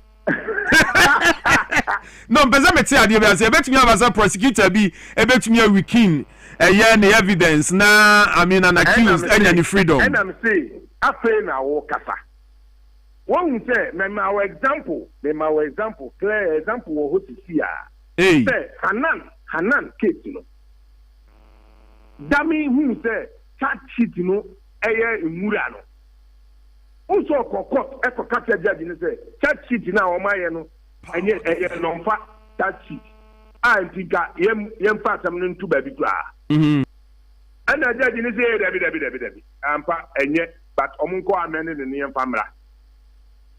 And the same thing could have happened. Sama Omuye chat sheet in for Sedina, and Dami didn't see it, or he saw it and ignored it. Said, Nabana was in Chimney and Sani and Panenko. Two things. And Tinameka said, don't listen to the Kobia Canopy and the MPP Canopy and Panyasima. No. In fact, Juma Canameka be Mebusa chat sheet, you know. Yeah. Chat sheet, you know. Yes. Wrong. From beginning. Now the buying also I can also charge Dami for also seeing a wrong charge sheet and going forward with it. Because when you say, or any are waiting to me did not continue. Because that is what the appeal court is saying itself. Fundamentally there was something wrong. That a sentence in 20% can pass. That tells you say, and we necessarily na me ye yi sa de ni free ho. Say Yabai was so there is meeting Chim judicial answer. That is wrong, and that is what you must look at. So, but then other than this is also and seek an amendment of the charge sheet. I mean, will be bad work in man. All right. Is that what you want me to do? Oh, Debbie, I'm just asking. I'm throwing it in. No, I said, NDC then conquer Obi Aduma 1 year, NDC then conquer Manana. So, is it because they be a Nipan so now you're my point in Tiana? I don't care. You call a defense saying that go through the process. Law no yen sentence obi here san kofa na ya mistake ni asako ni asaba. It doesn't work like that. Nyabotre what can be pa na ma memfa eye Dr. Jonathan Asante Ochre so mrankomu ma sheda na mempese me fa lawyer for na mempese me fa free the CSOs the academia na me hear what they also make of this those in the political space or no executive secretary of the African Institute of Strategic Studies Dr. Jonathan Asante Ochre doc ma chia no pay oh doc the don near me Power, right? Yeah, Power FM, TVXYZ. Okay. You're on radio as well as on TV. Director. All right. Oh, okay. Yeah, okay. Very well, sure. So, this Sedinam's appeal and the acquittal nearby, looking at it from the political space, send out see who farm. Oh, two things. It has legal and political implications. From the legal perspective, it is a justice process. It is the same court, nothing has changed. The same court that has been adjudicating and delivering justice is the same court that did that yesterday or 2 days ago. Now, legal implication, Ebini said, the Obifi said, justice that has been delivered. Now, on Tinewasia, our Kunya said, we call the next step. And that is what exactly the lawyers of Madame Sednam just did. Two, from the same legal way, the ABC or lower court. That's the appellate level. No, because the judgment is defective. It does not meet the criminal threshold near there. A man more as the Abengu. I also feel from the same way, it should also tell you at lower level, say, you will do my ye. Yeah, you will do my ye. Because we have situations where people have gone to the appellate court and the decision of the lower court, that is the high court, would have been upheld. And then they will go to the Supreme Court, it could still have been upheld. From appellate, it's called Suprema, overturning the appellate decision. So that is still the justice system. Nothing has changed. One year, if you look at the political twister, they didn't say, when you the partner about them. Now, if you turn it over the other way around, doesn't mean say when you're justice because it was a previous government. Whichever way you look at it, if you think say the integrity of the justice system is still intact there, then you have no business than to still go ahead. On the same final way, legal way, where the Attorney General has decided to go for an appeal, again, trying to set aside the judgment of the appellate court, now, or the court, Supreme Court. That in itself is a good omen in terms of the narrative that government will put out there. Now, the political implication here, Bana said, a decision that has been taken by the judiciary, some would think, say, some members of the executive, if you call the court for a president, or manipulating the judiciary. That has been the narrative both parties have bandied about over the years, and they are equally guilty of that. But in actual fact, yes, Anna, you are undermining the authority of the judiciary. As I say, the judiciary hardly come into the media domain to be explaining things. We also is to interrogate the basis, the reasonabilities of the judgment that has been put there. And you look at the basis. Now, if you say, you have every reason to criticize the judgment, but not antagonizing the individuals that handle the matter. So, the final thing, in actual fact, all right, okay, Tanka, opening Attorney General, they decided to one court appealer. That wouldn't have been a good omen in terms of the narrative of the government itself. So that decision is a very noble decision on his part. So what the Supreme Court to say, in actual fact, they are upholding what the appellate court had done. That would have meant to say, Godin Juma. But others too, from the opposition side, are also questioning or they are asking for the defense Attorney General Edekoye, for which reason appellate court, say the lower court decision was defective and that it did not meet the criminal, threshold. So I think to say the political aspect, as I've said, opinion to be so for appeal. Now, so let's say you will see that the narrative of the opposition would have changed against the court. So, the narrative against the judiciary would have been poisoned the more. Forgetting said, what he has been accused of is by far different from what Obafemi Ferdinand was also accused of. But you see, when it comes to the political arena, I have no reason, and said there ain't big papa. It is all about partisanship. Until Sabanasana, you see that the environment would have been poisoned. People will be thinking, say, hey, they are picking and choosing, when that is actually not the case. So, I think the government communication will have to get their acts right in terms of how they communicate. Because other than that, people will say, well, justice was handed over to her in the previous regime, now by Ambanity, and people will go to the market with this type of communication. But the other side, so say, if the Muma Bamuna, Mufi said, when you need to do about problem when you did India, I say, Musuma by an FBA, Mafaka, convicted that person. Into FBA, current government, another current the judiciary as it stands now, has part the same justice system to acquit the person. Don't forget to say the appeal to the case was started way before this new government even came. Yeah. Now, Pamcho, Dr. Jonathan Asantiotre Neka said, Doc, my musa assembly say, on the NDC ba abenwe second coming of JM, no, it came under a lot of goodwill.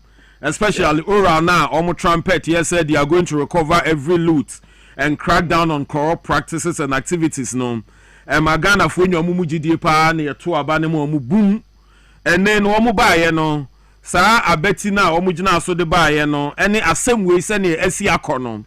And no bet me a massa or dono, any or penna na man for editai ebo NDC chidomno, and no etumia shetiana, and as a numumbe mukina. The angle that you are coming from. Now, if indeed the lady was guilty, as the judgment was handed in the previous regime, why didn't the previous regime go ahead to either say, to retrieve that kind of way of movie say, a car mine, either say yesterday we had the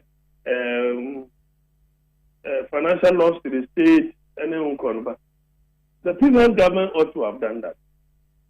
Now, for Bayano, they did not go to prison for serving her term. And luckily for her, she had started her appeal in the previous regime. In Wabano, then obviously the court will have to continue it. Until the court in the air continue, that's the same system. I say, judgments are the born, question the born, defective. It is the same court system. Now, what we need to find out exactly, and say, Tanya you are accusing of no. I am no quite sure, and I say, no quite sure. I am not quite sure, and I say, current judiciary, I say, judgment is defective here. No more, you have more money. It's say, in the accounting system, we are supposed to see in the accounting system of Maslow these implications in their annual accounting and probably through auditing. So that is where we equally need to find out from the Maslow how the accounting system has been from that 2024 or even 2023 down to this period. I think that will equally help all of us. But if indeed anybody can kind the Kwabena the bomber, you know, the then we cannot say government in terms of oral, in terms of retrieving all loot, in terms of fighting corruption. We cannot say that fight has been compromised. As long as the same court system is suggesting to us that the judgment is defective, then it does not in any way affect the overall or affect the corruption that government has been fighting.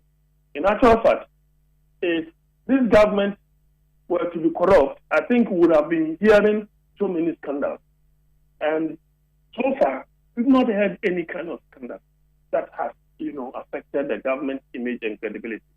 So I think that if you look at the data and the polling, of which I even went to the middle zone last 2 weeks to conduct some kind of a informal, survey from a sociological perspective, I still found out that the popularity of the president, his appointees, are still intact. That is what I found. The popularity of the president and the appointees are still intact. Yes, that is I can share with you at the right time. Okay. Because I'm here to publish it. All right. So that is how I see it. All right. But already Isaka Monkot in Pacho also. Yeah, no, but I'm saying you come on without spending a bit of time on the constitutional review and what the AG read out yesterday. Under 2 minutes, I would say and then the now susuno Anna Wenya from the highlighter and Yedema. Oh well, specific and but so the mandate of the presidency, the presidential term limits, no. Okay, so the mandate of the presidency, why didn't they choose 10 years? 10 years straight one term, and now 10 years for a 2-term. 10 years for a 2-term, now 20. Why did they choose that one?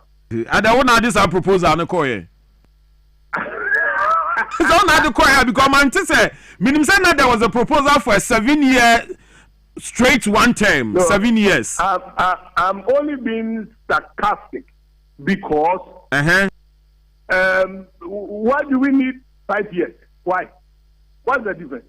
So can somebody justify the 5 years?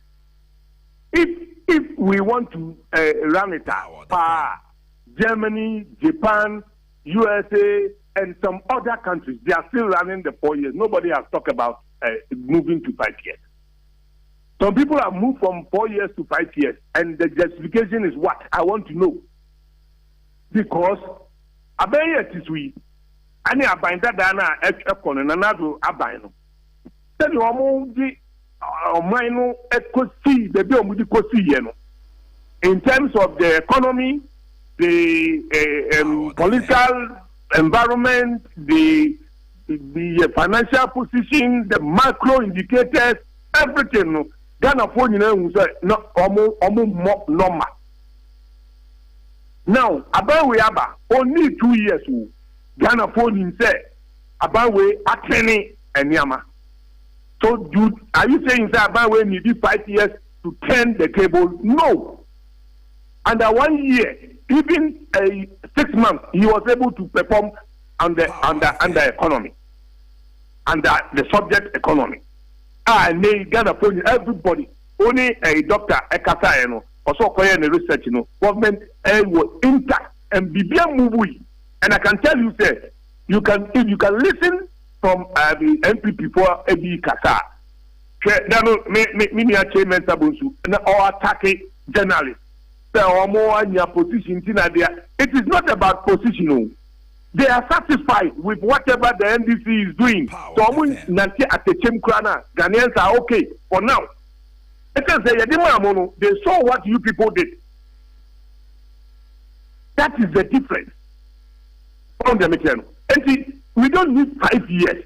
I don't get it. Yes, about infrastructure area, maybe before you go through tender and you go through the process to give a contract and then contract execution. If we want to do a road, maybe it will take 2.5 years and that kind of thing. And no infrastructure, because if you want to build a plant that can fire, let's say, 200 megawatts, you need about 2 years to do it.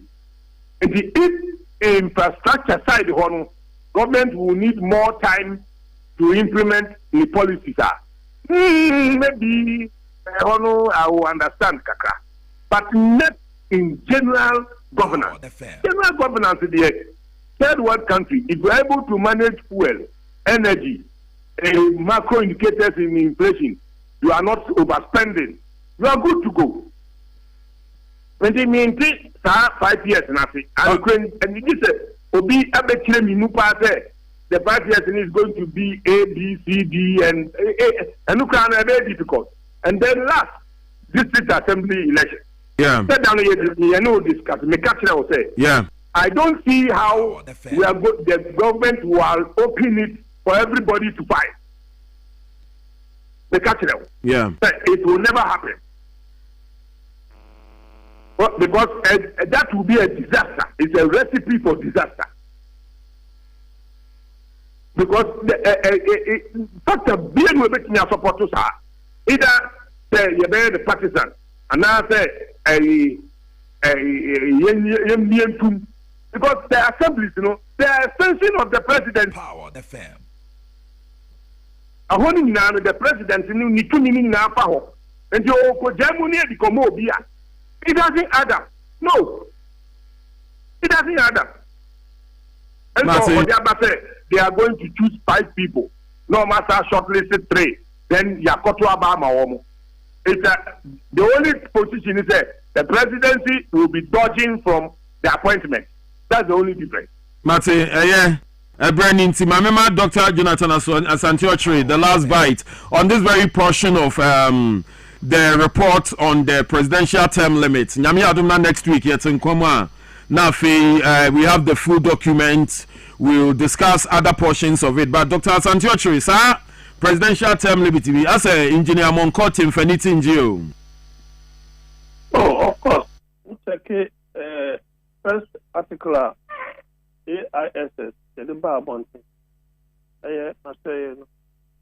We wrote that we are opposed to that particular extension. That is our position.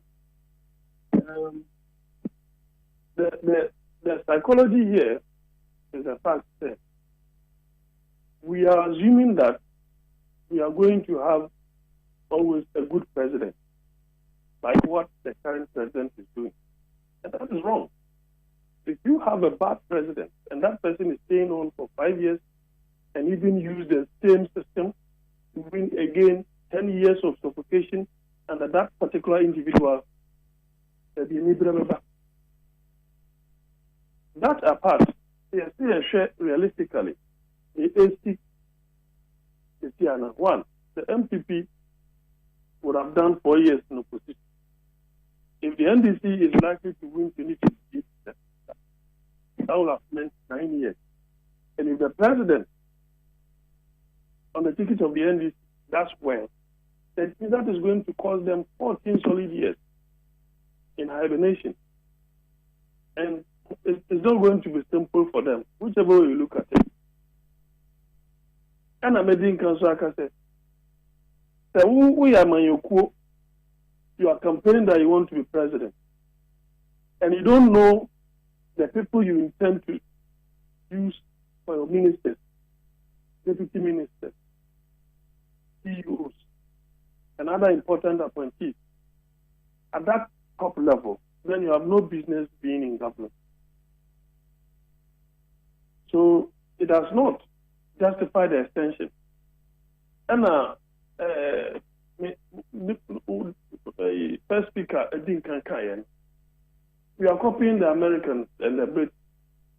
We are copying other advanced democracies. And you know, if America has not seen it fit to extend from 4 to 5, what are we using as the basis to do so? And some of the view said we should equally be thinking of what if we don't have a good president? And we've seen it. We've seen some before. We have seen some before. So we just have to listen slowly. And then on a matter of dual citizenship, somebody being a chief justice, being a dual citizen, doesn't matter. Speaker, it doesn't matter. MP, it doesn't matter. There may be a commission any a letter commissioner. Really? The letter commissioner who is both a stabilizer and a destabilizer shouldn't hold full allegiance to the country of origin. I think they should have a real think about that. The government is going to agree to this. Some of us will oppose it.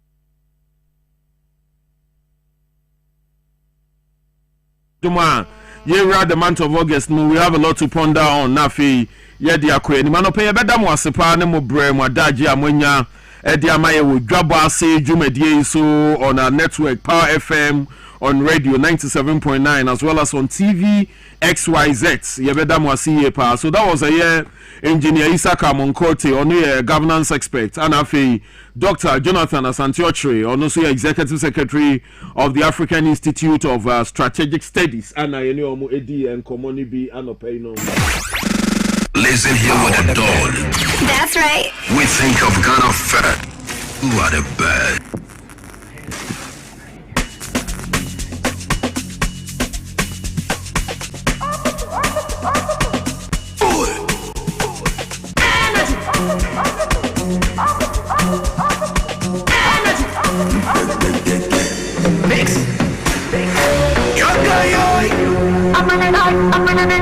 Alright, 18 minutes past 8. We'll live you on Pi FM as well as on TV XYZ. And Chair Papa Magzi, it's at Kaneshi, right? Yeah, the way I said here, so ever Bremo in the course of time. But then, Chair, we're going straight to a year. Medimosis. Time to feel great, okay? I've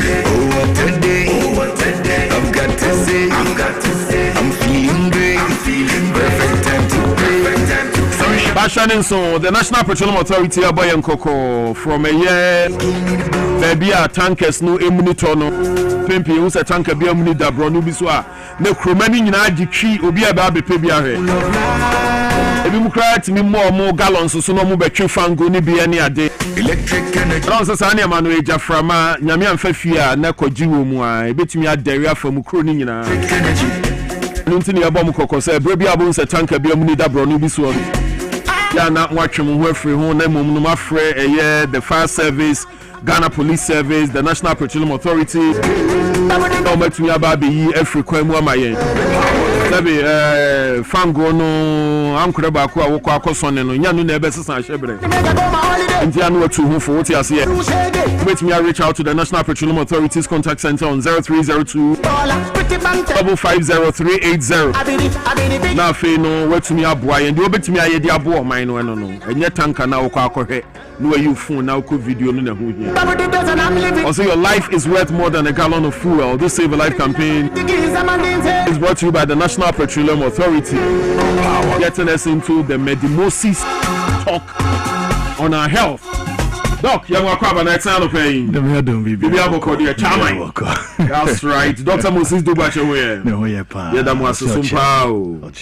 Medimosis, they have a catch and crowd said there are some traditional herbal centers and hospitals, clinics are almost simultaneously. Yeah. And did you say me unimuntia?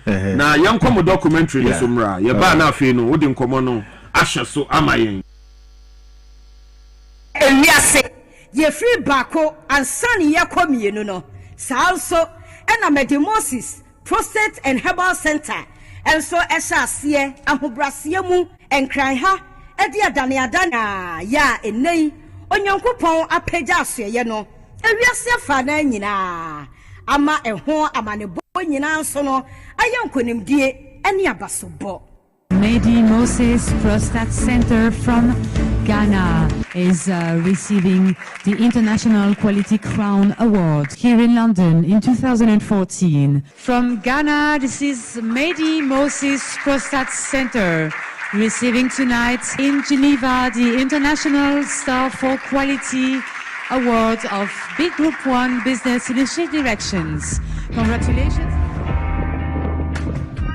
Esro ya medimosis aseye edru nyina no egina apomoden esom papa aseye no ede esom ne manfo se ye heba ana brofo ekwan so ene ehu abasobo free 2010 ebesi ene ewiase ebo medimosis abaso Paris ya ewo France Frankfurt ya ewo Germany Switzerland Dubai America yasi bebia se eba junso cha ene junso emu ayaresa Medimosis Clinic enu apanyi awoda ano eye Dr. Moses Digol Dubache ateso abasobonu nso die eye die mu edu ni bia atese International Star for Quality Award Gold category Ghana Hanso Entrepreneurs Foundation of Ghana aba Medimosis asoye abaso efise ye kan eye made in Ghana enyama Medimosis enro etese prostakio eteso West African Nobles Forum enso ama Medimosis award say lifetime achievement and am so e de no akwakan eye club 100 nobles in West Africa no ehon efri 2017 Medimosis esan ayasoya say yenhye emema apomoden no etesonso ewo West Africa eye best men's clinic.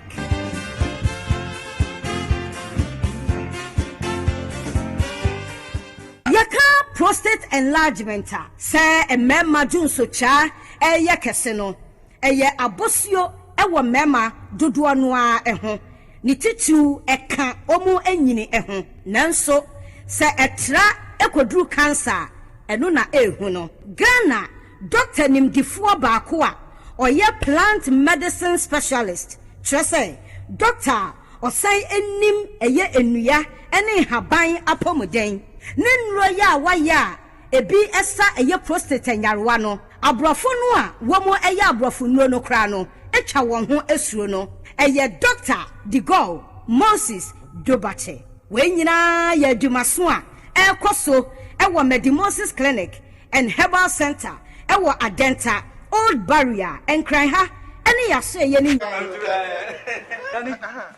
me se me nananu aguru basa abi bragro tibedu ehimle no na ma premaye hojo ya no Medi garlic capsules poso nyina ebesisi so kama Medi garlic capsules. Yes, Medi garlic capsules. Oh,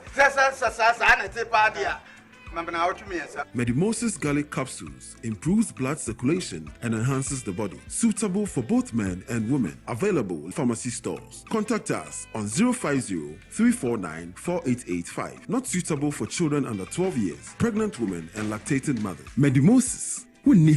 This advert is FDA approved.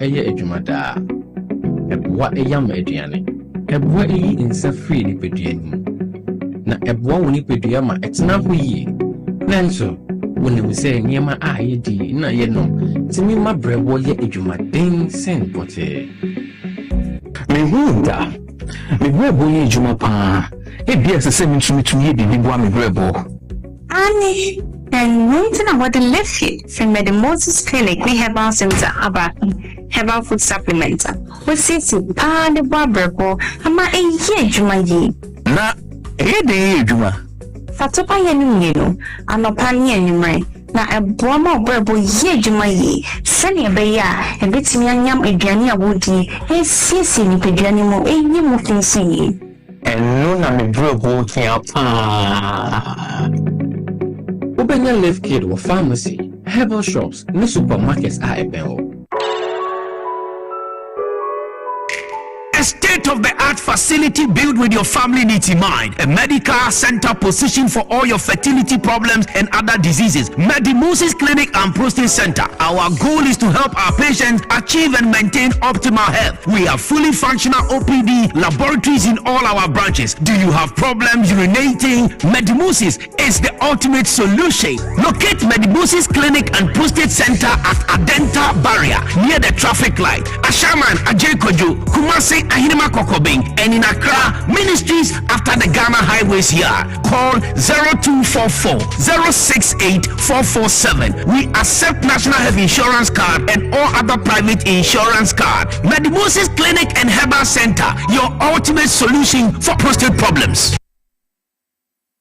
Enter said the amount for him say about Pomodema Pa, Ghana ha, and we are say for na idea. Medimosis ana obia edinani etre. Na say uye bema utime na ojonso emeye wuchim ansana jonso aba ojonso ana ebia kem. Especially some of you know air corner anymore. Can who say prostate no a idea and who etimi etichima etimi edisa or how no ebro. Intina honum and no be unconco far bibinia who na yarenum and conco yedin sabria utimiano. Mao 9 titia ewo Medimosis Clinic and Prostate Center any of our branches no okwai betimi ashe abwa amebibia kuye di amount ya krahano Adenta Barrier West African Senior High School enchen honumwa ana ye head office no ewo hono erane 24-hour service enti se bia woba anajo krampo na se bia bibi ekoso ni peduanima ya doctors ne nurses ne obia honuma ye betimi ahwe ama bibia akoye mostly retention of urine and answer jonso aya entimi mano anajo anaya edane ho depend ubonso obi honuma within the day no timi eye ni bibia na so akwa akoda na ne blood anaye fu obekoso akwa akojonso no na jonso no entimi emma eno ne can say retention of urine ebasa Medimosis ana also do any echrene timi ehwe ebo ema so timi enya relief efa eye wo jonso ne ho afi se wo tema wo ashama na do any betre eje kojo school for the deaf enche ho na no yo another branch and so ewo ho no mo no so no de how bia no okwa ebetimi ahwe aboa ama bibia koye de ama wo Accra Central ASL building Ministry of Road and Highway and Chemu Honano, your ASL building name, Okwai Hons, Nebetimi Asho, Kumasin Suno Udweni Ebeche, Ahinima Kokobin, na a Honsuno, Yetimi Abuao, Amabibia Akuye Ediamao. Afe Suno Sebia, Upe Yenro Nibia, and Nua Yedi Abe Jamasuno, Hudu Pina for all conditions. We Bema now Johnsona and Meya, Prostacure Natural Tea. And no any dra a year ma prostacure tea no and then the capsules no okabom no afa and no betimi aboa ama bibia koye di ama de dia e basa ne se boa ewo eya Johnson ho o how ne se ufa e relax eya bladder ne so no ya na Johnson no kokodu na fe no prostate ni mo bia ma Johnson no etimi abandi se bia obinya retention and say prostate no how ba ho a etimi emma bladder no and relax ma Johnson no emmeye nti ufa prostacure natural tea na e contain some plant chemicals bia eboa e relax eya bladder no emma Johnson no etimi flow ye. It is a beer when you be reference a bladder outlet obstruction. And now puno say beer or bladder no intimi in be ye majonso no intimi na prosecure na shorty no and no ever honum say a bit me about to be honuma just a ochim and sana Johnson aba na puno Johnson na a beer kem where draw here no a prosecure tea and in a capsule so funny me no bomwa a bit me abwa ama Johnson no etimi e flow ye. I feel your bana or menstrual issues your bana ubunsana a meye or your bar a beer bunsa otiyao and ampono o bleeding no entimi emmeye number of days a was a bano entimi emmane so obi so honma ne de no e ba entwada ni na say hormonal imbalance and ase bia hormones no e ho atechima anana edesa o how no eba ma osanka Medimosis Femacure X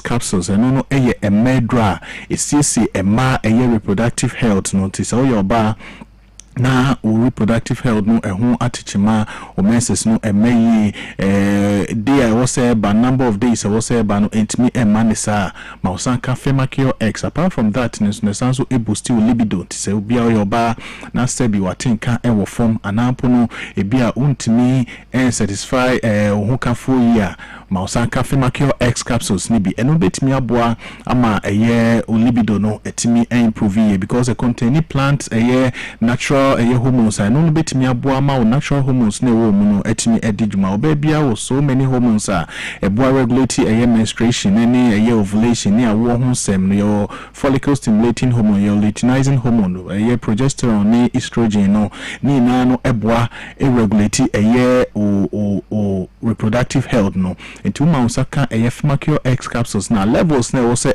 ewo nipaduanim no ebetimi regulate no ama agru the normal level bi hormone akoye test yes hormonal imbalance and as any hormones no levels no enidi so said they was say Mausaka Femakio X na ebetimi aboa regulate obi ho cry yes ovarian cyst ni na so hormonal imbalance na nam so edisa ohaw no eba Mausaka Medimosis Femakio X capsules no enu betimi aboa ewo sa kwan so apart from that ne Afromosis and a Mediplus and we memedro bema wa hoden ewo from bema wuntimi emo adwuma yie no Afromosis any Mediplus no eno ewo ho se ebetimi aboa amoaye bema mapa ebetimi aboa with semen productions ebia ye bema na wa hoden se muntimi ne obenhia mani sen entimi ma Afromosis ni Mediplus no eboa with semen production and as eboa etimi produce sperms no ma hoden timi bem obi ho no be semen analysis ne se sperms na hoden na wo se nya no entimi nya obi ho no timi produce na so no na ebia na wo morphology and as wo shape ni ade no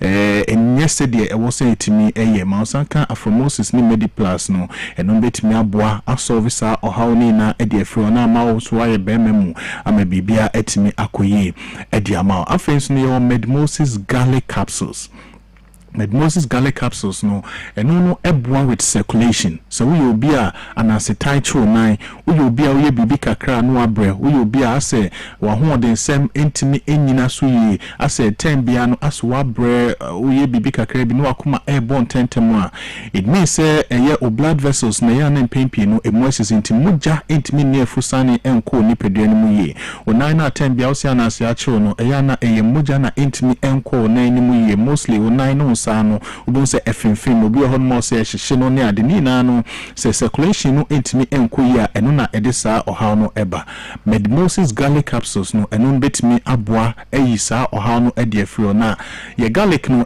different from other garlic capsules na ewo market no yet because ye de no ye the Ceylon cinnamon ye the asheneden didn't ye the asheneden say ebeboa amwanya garlic ni mo nipa yin nim say garlic etimi eboa protect you nipaduan from all sort of conditions but cinnamon ne dia aka ho no eno no be potentiate ne effect no say de be ya ehun hia se obefa edro no pii nso bi ohon ma je se ofa no anopa ewia enwumre na ma garlic scent no ajo ho nti amankrofo pii na yenim se garlic na ye mankrofo pii na eni enye ho se ombefa garlic supplement because of sa pungent smell na garlic no nti na Medimosis de ye de cinnamon no ahya ne den se de be mask scent na enkanu no be je ho a enkon koma wunya that pleasant smell na open no apart from say scent na free on no esanso etimi eboa potentiate garlic ni dwuma ebedi ewo nipaduanim time therapeutic effect na kebenya ewo nipaduane so no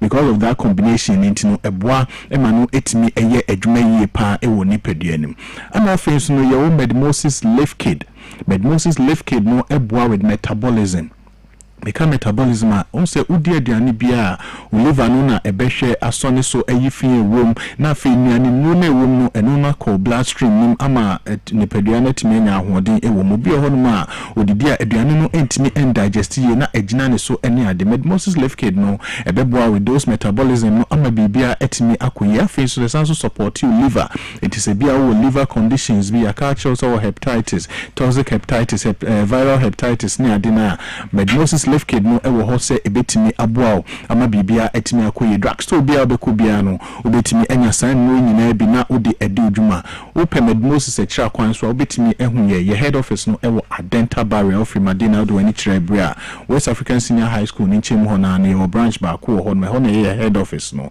wo tema ashama so do ni be kire eje kojo school for the deaf enche ho na no your branch ba ko Accra Central ASL building Ministry of Road and Highway ho no mana fe Kumasi nso ahenema kokobin fa saa number we na any doctor pay any komose bia wo asembise bia na bibi chire wa adwen so ofra obeje ofel so no onu wedding kita ho 0244 068 447 0244 068 447 oko website nso a medmosis.com oko a information na honum a obetimi ready bibia na onso ahu de eko. Yeah, that's it. I no pay dog.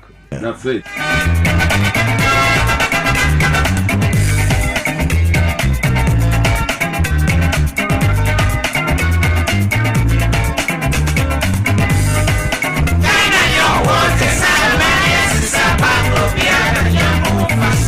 Cynthia na ye brave. Odam yakwai.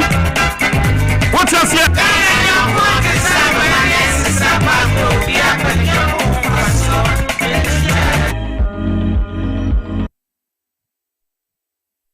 If you ada dresse so ya jebre kwa pro na fe ya di ne enda ye no atuye what you say eh when ya said here o Dwaboase dwumadie no so if you ada no pa bia no ye sinkonya na fe kan fisem enioma ni bia ye hawa boy ye say ne Johnson aba akokọ no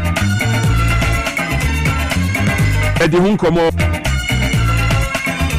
amza ba bosumi ni na yesi ye call asafu juma no hu se e tire no etesen na nienda po epaso ena no pay no ejina ahentedua eso drivers no say or matter say there's going to be another pricing window for fuel na sani ye peja fangu bo mu kosoro ne de wo kwant na wona wo nje eye eka ne mfa to mo ne ye beche they can na che say passenger for no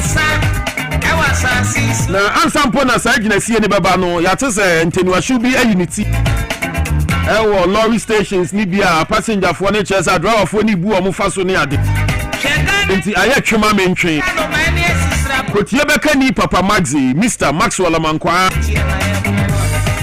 nsam troni ekuku dan ewo XYZ broadcasting ha why ya wo slow ya what you say ana twamini bia susura ya na ya de sajiji kalabule so amene kalabule na aba bedi o man yi so akwa connection atubuga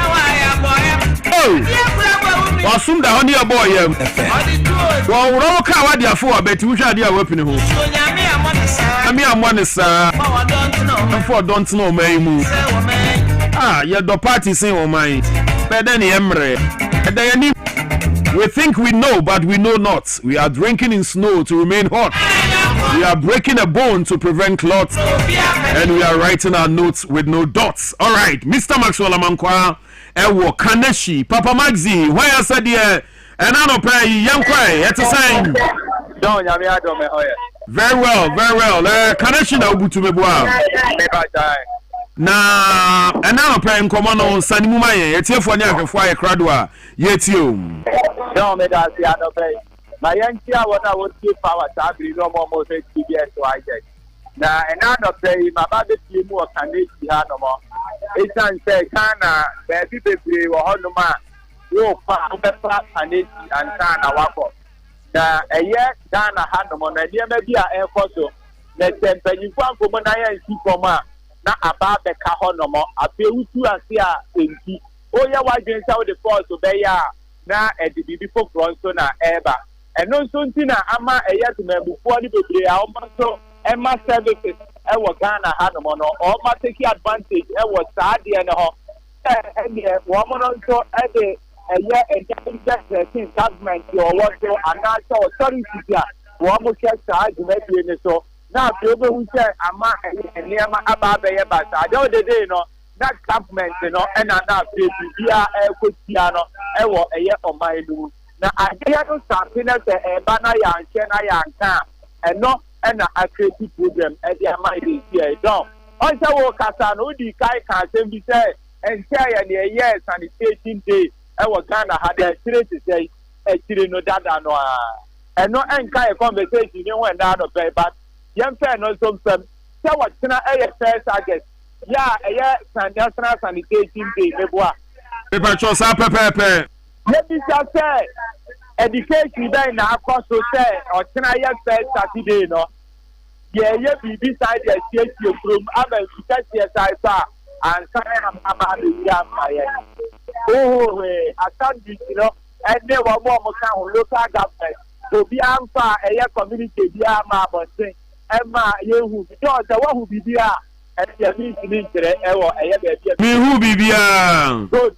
eti no fa kurom a sɛnea etu na ɛba a yɛ na nsuo tɔ yɛ yiri fa a yɛ ma yɛ nneɛma nyinaa sɛ yɛ no ɛyɛ de sɛ emetu nyinaa ɛna yɛasan yɛakreti bi agum wɔn a wɔhyɛ na yɛtumi esiesie kurom ne ayi no pii ɛnkɔ so yɛmfa no nso nkyɛn dɔn biribi aba Ghana hanom na nkyɛn a drivers ɛna wɔn ɛsɛe wɔ man no ɛsan sɛ dɔn baabi a me ne wo teɛ aban hyehyɛeɛ mu ɛne drivers union ahodoɔ ɛwɔ Ghana ɛhyehyɛeɛ mu sɛ wɔn mu ra ne ɛyɛ commercial transport ɛwɔ Ghana hanom no wofi ha na wofa hanom a ɛyɛ sika sei ɛna ɛwɔ sɛ woteɛ wofi ha na wofa ha ɛyɛ sika sei na woteɛ ɛba a wɔn de gu ɛyɛ nkrataa so ɛma wotia ha ehu sika a ɛwɔ sɛ wotia de kɔ baabi a wɔteɛ anaasɛ wofiri baabi a wɔteɛ ɛba n'adwuma no saa pɛpɛɛpɛ ɛna ɛyɛ a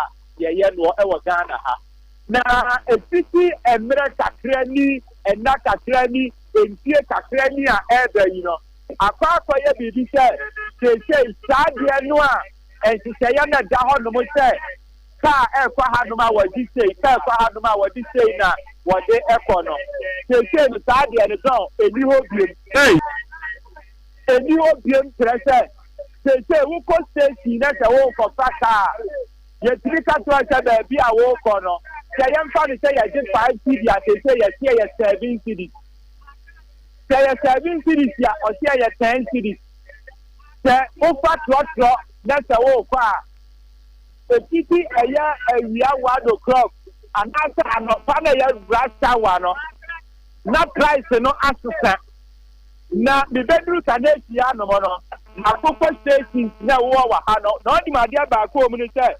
CPRTV foɔ ne wɔn kasa ɛne Adadra TV ɔfoɔ no ne wɔn kasa wɔn so wɔn deɛ wɔn ntumi nkasa ɛwɔ radio so wɔn ne yɛ bi asɛm biara ka sɛ yɛpɛ ɛyɛ nsɛm ne mu nkyerɛmu a yɛnkɔ headquarters deɛ ne wɔn nkɔnkɔnkɔ ka ɛwɔ hɔnom no wɔn deɛ wɔn ne yɛ ɛni asɛm biara ka ɛwɔ radio so na bisa ɛyɛ safety masters bɛɛ fɔ pɛsɛ mi ne wɔn nkasa obiara refuse sɛ wɔn ne me nkasa n'ano bɛɛ dɔn. na passengerfoɔ ne so ɛdeɛ na ɔmo ka fa ho. passengers no ubisa wɔn a obi bɛka nokorɛ akyerɛ wo sɛ baabi a ne firi ba no ne yɛgye 10 cedis baasɛsɛ no meba no wɔte 15 cedis obi nso bɛka akyerɛ wo sɛ ne faeɛ ɛne firi ahanom no na sɛ no wɔte wɔn de wɔlɔbi straight enti no wagye me sɛ aboro nea a ɛwɔ sɛ wɔgye me ababa bɛsi wɔ ahanom sɛsɛ anapɛ ne yɛde bi ayɛ me dɔn meme tɔ aka firi a meba no normally ne tɔ kaa ne sɛ meba a tia 10 cedis from the CAP set to another Accra 10 cedis. The CBC Canadian or Jamie 10 cedis. Canadian or 8 cedis, but or Jamie 10 cedis. If you say, I'm a topic to couple for Namisade to my country to the Baba do a office. If you say, drivers, and I say, you almost actually give almost price, na me ne driver baako anaasɛ me ne driver baako bi ebi nkɔmɔ ɔno ka kyerɛ me sɛ ɛyɛ ana omi di traffic mu dodo ɛna me bi saa ne sɛ well the last time a yɛn sɛ dabɛn na yɛde traffic a yɛdi mu no ɛde kyɛnji ɛyɛ fɛ wɔsɛ ɔmo di traffic mu ɔmo fuel ɛwe na ɔmo fuel no sese yɛatutu esi no wɔn no yɛ a na wɔn no deɛ wɔn no nso no agye. Sɛ no sɛ nea ɔmo nso no ɛbɛma wɔ ɔmo nso no eti kasɛm ɛgyina yie bi ama wɔn.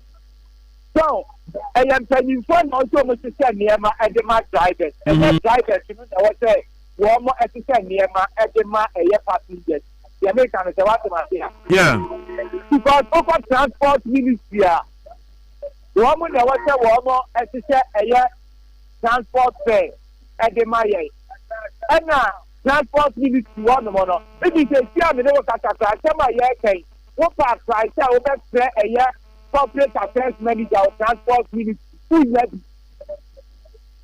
obi ani one na wo nya no transport ministry when you need inform afa eye cha sem we say ho ejire eye ade adon o free eye da bi a wo be eye akra ni kaneti go da bi a Medina ade ko sema La Paz ene bia wo akra adu ni nyina ade o ma to o mu fe num a tete approve no entry driver senior bia ho ya wo mo de sa eye fe no aba bontin a eye aduma ana station nso a wo mo to mu no down VPRT wo ho ba su ko busa no so be ka kire me se me ya VPRT ko ma ya so fe we but mu se ke ya elodu no fe no ai increase akosoro o ma na increase no ka ni lodu ya safety master all the ko ka kire driver say eye sei e na ya je e wa ha no mo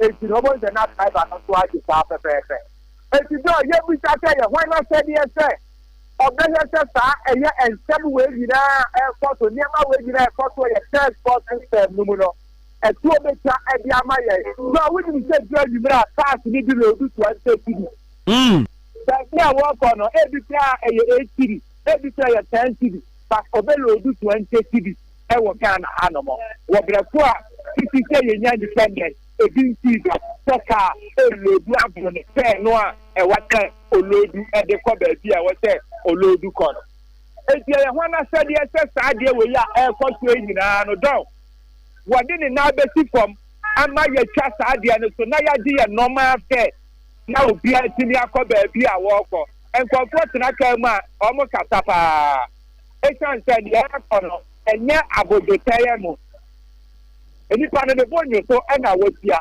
enti tia na wotia no o dia memrentin wo kata the government na wo so no na de day no sa o ha we ni nyina no kasa ni nyina no e kwa tia no le bi sa so na wo wa ba mu na wo hwe yen transport so no e dia na wo mo ye ama sa de we say e to aja enche ye na sa dia no e be ye ga yi pa ata akwaye se don ada bibia safety no enye bia emfa eye sa fe no XYZ na ye hwe sa fe ni nyina no e beba from edi amati mabufuo eduru mre bi no ye na no national security for eba krom etino se ka ni lodu from Accra de ko ka so e lodu de ko Medina be de lodu ko no o ka no ekodura na passenger wo tinu no o ma bi say wuti a say o ka say wuti a say ya say ahin na o say nka wuti a say o ka say bi a say na o say bi fia na ya je ba bro sa na driver ni ne ho na no na omo aide ate no na o mo de ne ko no akoyi ano say bi enti na wo sa ja bro sa because na say no o he say ye ko na don ano odere ate wo ye transport system no na bind to buses no any chrome na about 5 o'clock na ayalolo metro mass any eye other buses na eye adwuma e wo Ghana anomo no na obi nyina na obi ase wapon eti e basa na trotro no no obu nkofo a wo mo adakro ma beye wo ma tima wo mo fofi no na wo mo bu wo mo eti go na mi sa sa wana se bi se wo de ne nan e be ti fom na sa eniema wo ni nyina e fa talebule tem aba ye transport system no ma trotro no e buti me bufuo no ni nyina no e to bi jado Papa Maxi anope Ghana beda wasiye pa ani adwuma suma wa ye de amaye nti we de atiefo ani ahwefo obi bese edam anim yankwa 0208984166 afi so 0256685090 and me shada ni brasa nti mefa nipa kakra bi na afi mabọ kwan before we get set for the conversation this morning, okay? Tensiana yabre.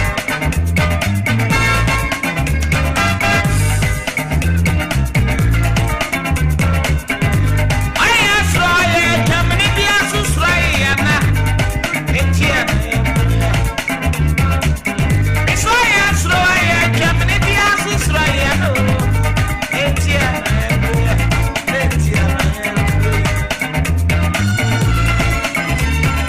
Okay, Yanko, Yanfa for no Akakra Anope na Yanumu Nenam.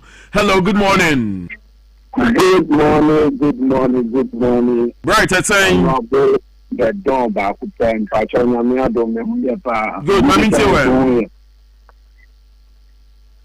Original dog. Yeah, right, me too, Kasam.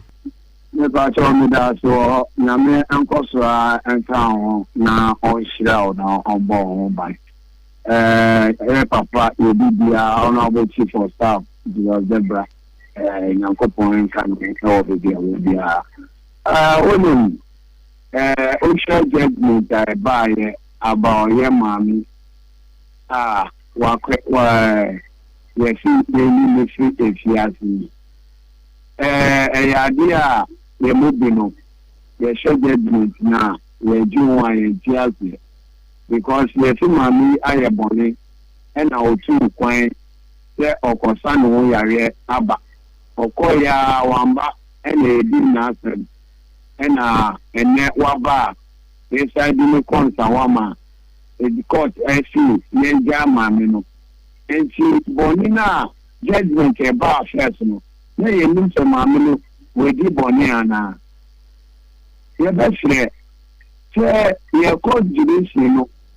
Ye be ma my room. My infa and your politics. Yet you say a good entity for me.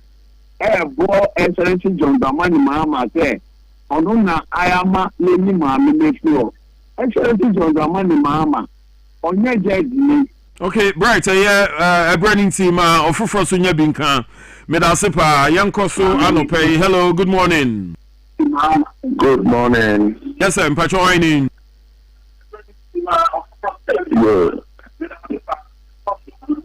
All right, you move on. 0208-984-166 and after 025-666-5090. Hello, morning. Hello. Oh, also. Okay, one to me and you so my for nafe young koye nime and anope patron wine was good morning. Good morning, Nyami adume ho ye mpacho etio. Yo, David Agbalanyo Manjo. Good, young Transport Minister, any police before. Almost juma way because boys now. Omo di edua edi nel tade dua no edi Gina bus stop omo na mo ma price no free pokwa se ha edi kwafeka dey cities but omo ji 10 cities inti transport minister no wo Ghana police for no more ever. Inti e best step for no. San go for so o ma stop o ma batop wo wa. No mo ko pejuma di yero. Yo boys. E Gina bus stop o mo na mo ma price. Inti then na state no kata yes here. Yes say penny for Ghana no this here no ana mra ni Ghana biora. Mra ni Ghana bio. MC ba ko pe ona ba ko dia go Ghana MC. All right, yeah, that's Yanko Yanimo na Yanimo Enche and Komoni be before our guests take their seat. And Yebenya Madam Victoria Naima Abdullahi, only a women's organizer, Ayawasu West, Wugon, constituency, my NDC, Anafi, National Interest Movements, Rodelane, Imoru, Ayana, yes, Friday, Feminine Friday, that's right.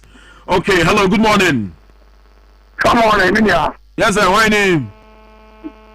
But I said, what's your again? Jamal Desert, it's number 1. You're from a fireman. Fire near Quay. Yo, Minia. Yea. And the point I'm in area. I didn't say to you, Bassa. Share and the point I could pay. Now, we be say, Minister of the Transport away. Minister of the Transport away. On the ordinary next form. Now, also put a day across the wall. Ghana man. I didn't tell Sabi. Yamobo budget. Bia, our Ghana say. Monji, Francis, and I say. I know I saw more this canon. And this Yaban said, what we could do almost so. Almost so now, Mamma, you woman, and ma. Now, I have been that tea party, no, a year warrants that tea party, no, a Bama pa. It's often an form. Minister of the Transport. Minister of the Transport. Or whatever. Wada. On play. I say, more fire. It doesn't show. Hey, fireman, no fire. What you see? Me that's you.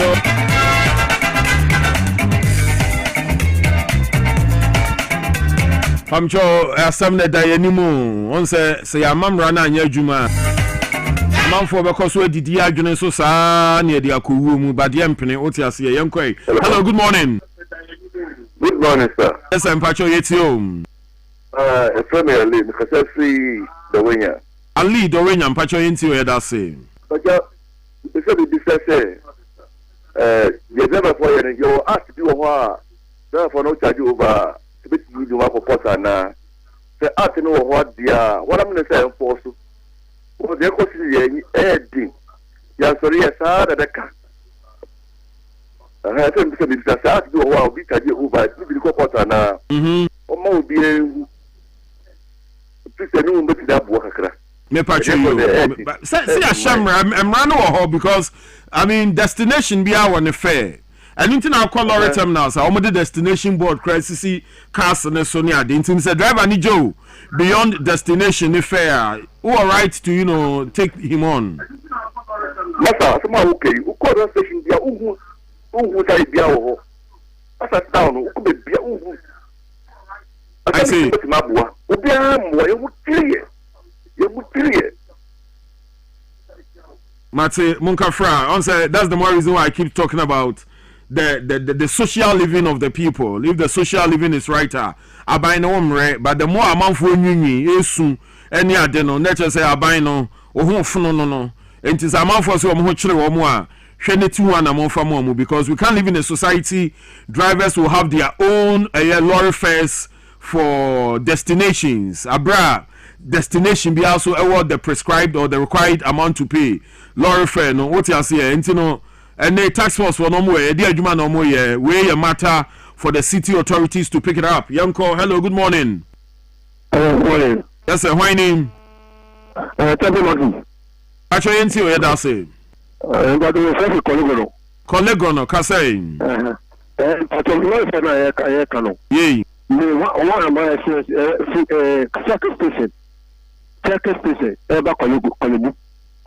Almost the 1 city and not 10, so only 5 cities. Last week, almost 6 cities. Who can not make one of the day at home? Almost the young couple who be almost a computer almost station master. And let me tell you, station master, no, you need to say, no, no, we yet I made this out, no, take a matter more. No, Qatar for into circus station, and I will be check ever Collegono. Okay. I would just know these 6 cities. Yeah, no nature would use Arno.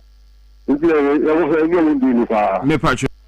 Yo, Papa Max radio was sumwa into one hour you could see back and now they are probably now. Say a quiet boy, and a month for every Geneva or Mocabiano, a cost saying yes. So now, as soon as I so say, you're better than a coin or nothing, or month for where to me in high or motor say, and for 2 costs nothing.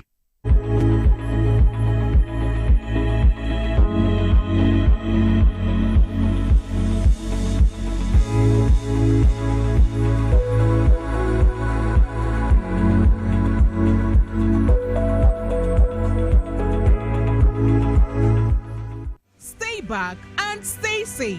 National Petroleum Authority ebo bibia kokose se fuel tank enya kwenhia na edane a menko ho nkwaye wadwen se onkosesa petrol anafa ngono na afenso menye wadwen se wo ben fuel tank enya kwenhia ne ho akwa kodwetwa videos ana pictures na petrol anafa ngo wo hwenso uhua ko wo mu a enye sunsu asobone ewo apomodensem so fango nso eho ahometinti no enfomso akitu ebi ebetumi ameja tom amana gise ewom eba ne saa nipa dodo timi femu hihye ehwe mo nkwa emeja pade dodo na nso esei aya fredum je adwumayefo ana posifo no mo mehwe nso ano wutumi nso efre National Petroleum Authority ewo 0302 550 380 kaise wonkwa wo hoi eho hia bebre esensa afango no kokoboi National Petroleum Authority enede bro.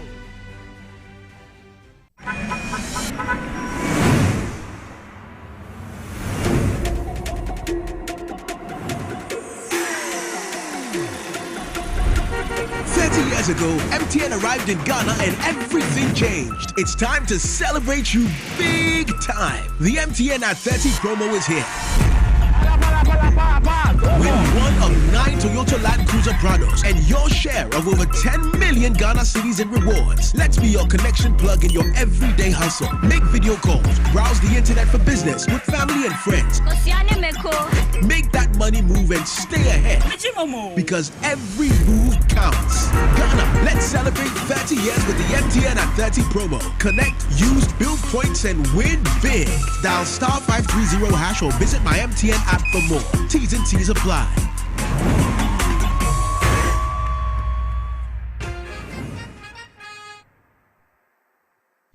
Hey, Medo. Not to why you possess on Ako, said you mean son and name was such a trimino. It's me, sorry. I'm a free market to buy it. And I'm a 3P garlic beside the brew. Send no be, I send water. No yana saw water. 3P garlic mix. My mother do more for Sunday. Natural garlic, papa be near the idea. And now, Madame Fukufin poke to them and say, he work natural health. One more day, and we will be by a friend 3P garlic mixture. Na omafo tu otugusu no enya samketwa say ye didi na ya numi ya de betimi aba enti se wonum 3P garlic mesa na odi abo ho ban se wonya sunsuanso aboni bia fa eduro ne ho a bo your provider amane ana FDA e wo med safety app no Fred Piwak e wo 02489288824 ana 02010000021 FDA agi edwedi kratoi. Hello, Ghana. Greetings from the Narcotics Control Commission, Ghana. This message is a caution to the general public. Drug abuse is destroying lives, families, and communities. Narcotic substances may offer temporary pleasure, but the consequences can last a lifetime. Drug abuse can lead to addiction, mental illness, violent behavior, road accidents, and even death. No one is immune to the dangers of narcotic drugs. Think before you use. Think before you sell. Think before you transport or cultivate illegal substances. The law is clear. First-time offenders may face imprisonment up to 5 years. Cultivators, dealers, and traffickers may face prison sentences up to 25 years. Say no to narcotic drugs. Choose health. Choose peace. Choose life. If you need help, reach out to any of the Narcotics Control Commission offices in your region, municipality, or district. Recovery is possible.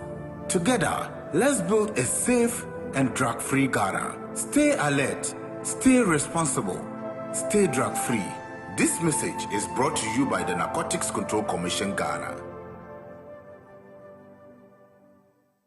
Life doesn't always pause when your favorite program starts. Some days, there's still one more break to finish. But that doesn't mean you have to miss your favorite show. Download the WAPS TV Plus app. It's simple, it's quick, it's free. Head to your app store, search WAPS TV Plus, download, and you're in.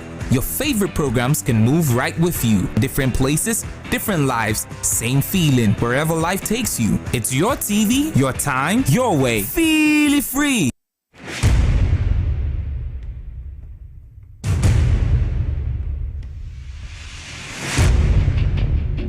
The average human body mass should have at least 60% water for optimal performance in any physical or mental exercise.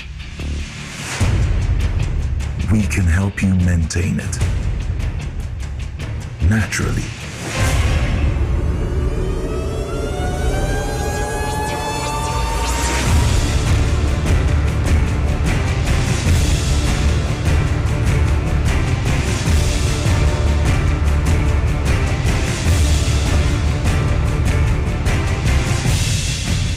Natural mineral water.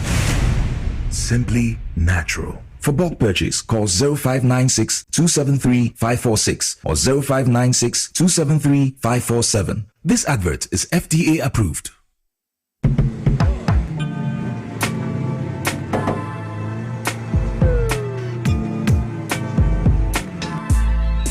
Welcome to AutoCheck Vehicle Diagnostic and Licensing Center. I hear my car can be checked here without going to Accra. Sure.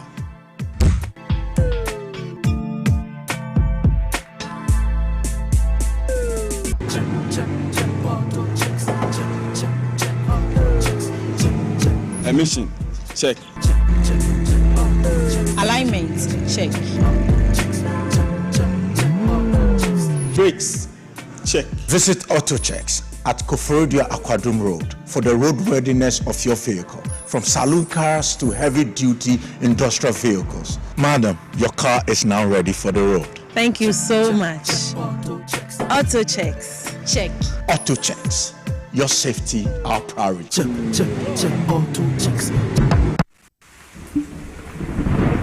Peace of mind is very essential in your journey to success. For Akwesi Papa, peace of mind means having a proper covering over his family. Literally. For Araba, aka Injection Mama, it's about having the funds to complete her advanced nursing course. And as for Corporal Odami, it's as simple as reporting on time for his shifts. Sometimes all you need is a simple push. At Needs Microfinance, we have tailor-made loan packages for salaried workers under the Controller General's Department. With the low interest rate and quick wahala-free process, you are guaranteed of a timely solution to get back that peace of mind, literally in 30 minutes.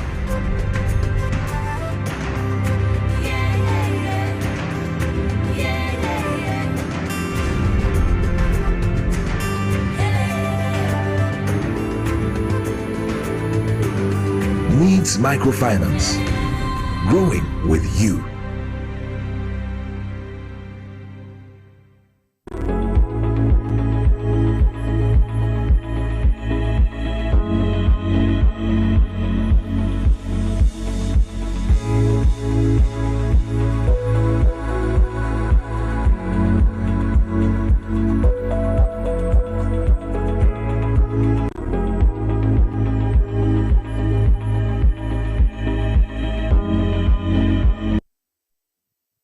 Yes, we're turning up the party, people. Yes, take it away.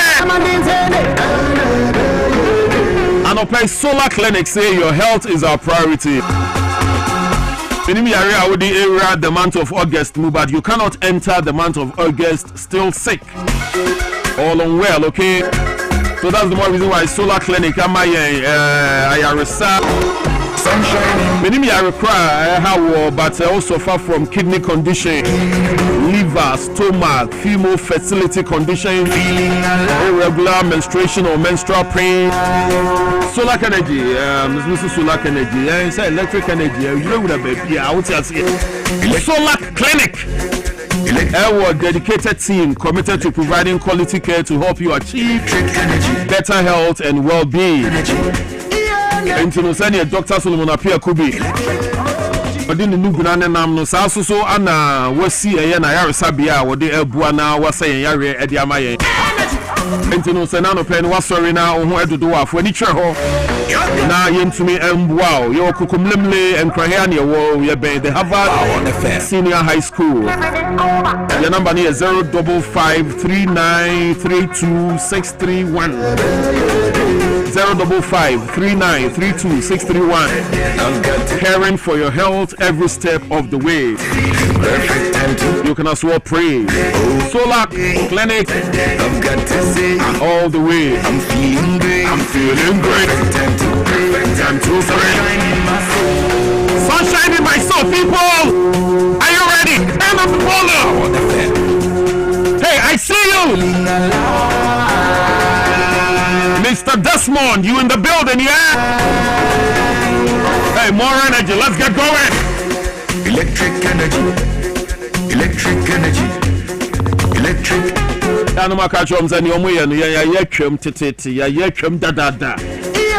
What's your say?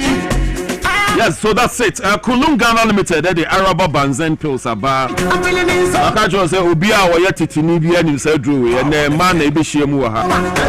Omun himself drew is a Drew Tatashipa or Ghana. Yes, of course, into your banner, Opesa Ubano, is CP, and then the man be grateful said it's more of a dressing. So be a ship and now the number one thing. But don't say, who bet me a fair or Hunamani. Then so Hunam Nimuno and Shada Nefesa. No, no, na debia no me mani ba no mo abeson kwam no ma san ekono nti wo frɛ na on fa no e also yefo bi na ye wo odi akodru prayer center sister trouble no it's within, so you need to check out, get it out before you can smile well, okay? Araba Banzan pills. Painful cramps during menstruation, take dark offensive menses, heavy bleeding, sexual frigidity, sexual weakness in women, poor blood circulation. Araba Banzan pills. Sunshine in your soul. It's going to make you glow, yeah? Feeling alive as well. Come alive.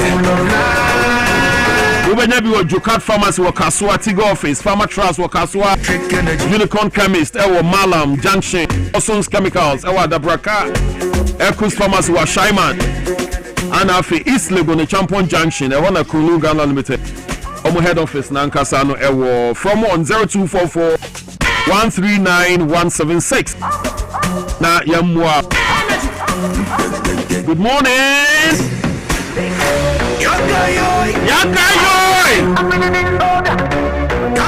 I'm say Maruda. Oh, your old mama.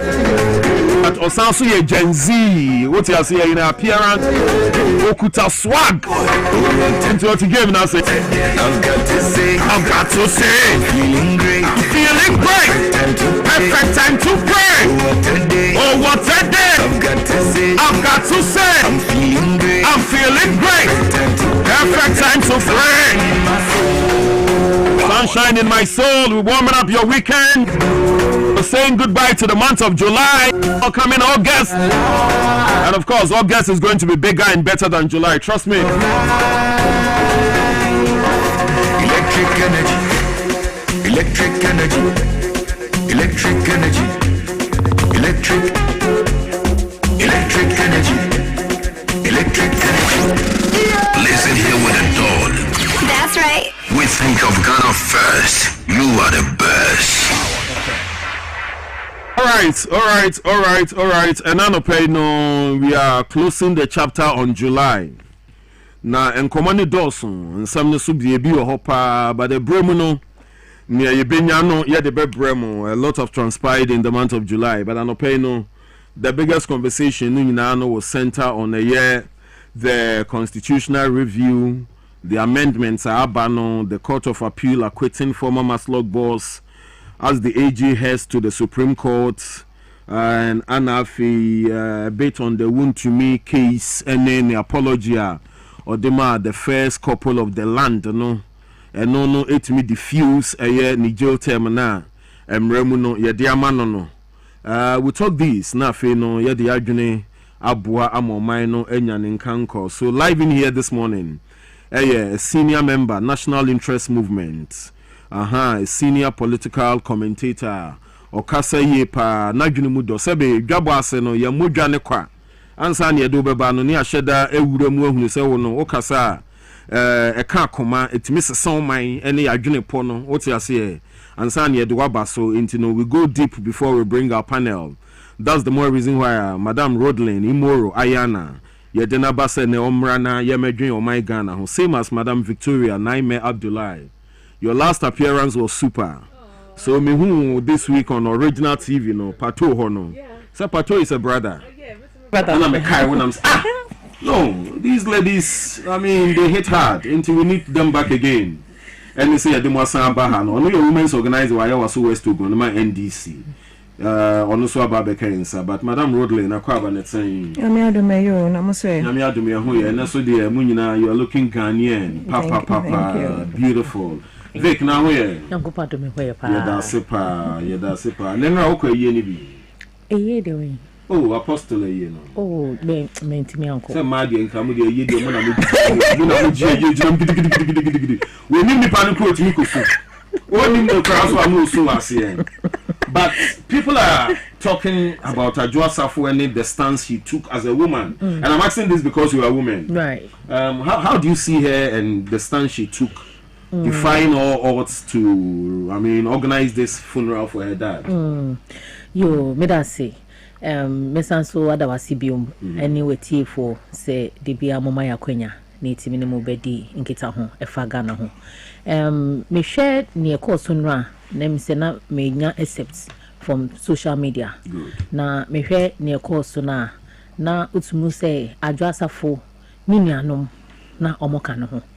mehu ahemfo nso se omunyina bodompem omunyina kwa kuja ye papa apostle kujo safo na omape krabia ede amano ena mesanso hu eye adwasafo so maame ewo asie and it's also came to mind say if all of these people are present na ninuanom nso nyina so dodo na so wo hɔ a na che say omo ane ebusua no ye papa apostle kujo safo wa bebobra wa contribute to Ghana's development and then baby Ghana edru no ye ka technology a say apostle kujo safo nso abon ho modern ye pa na no hu say Burkina Faso president Ibrahim Traore na or the information be to social media na oka say we engineering students woni krom ho na we school a say no mama me so thesis at tintin bia so nenum no e wo say we bibi e che say we engineering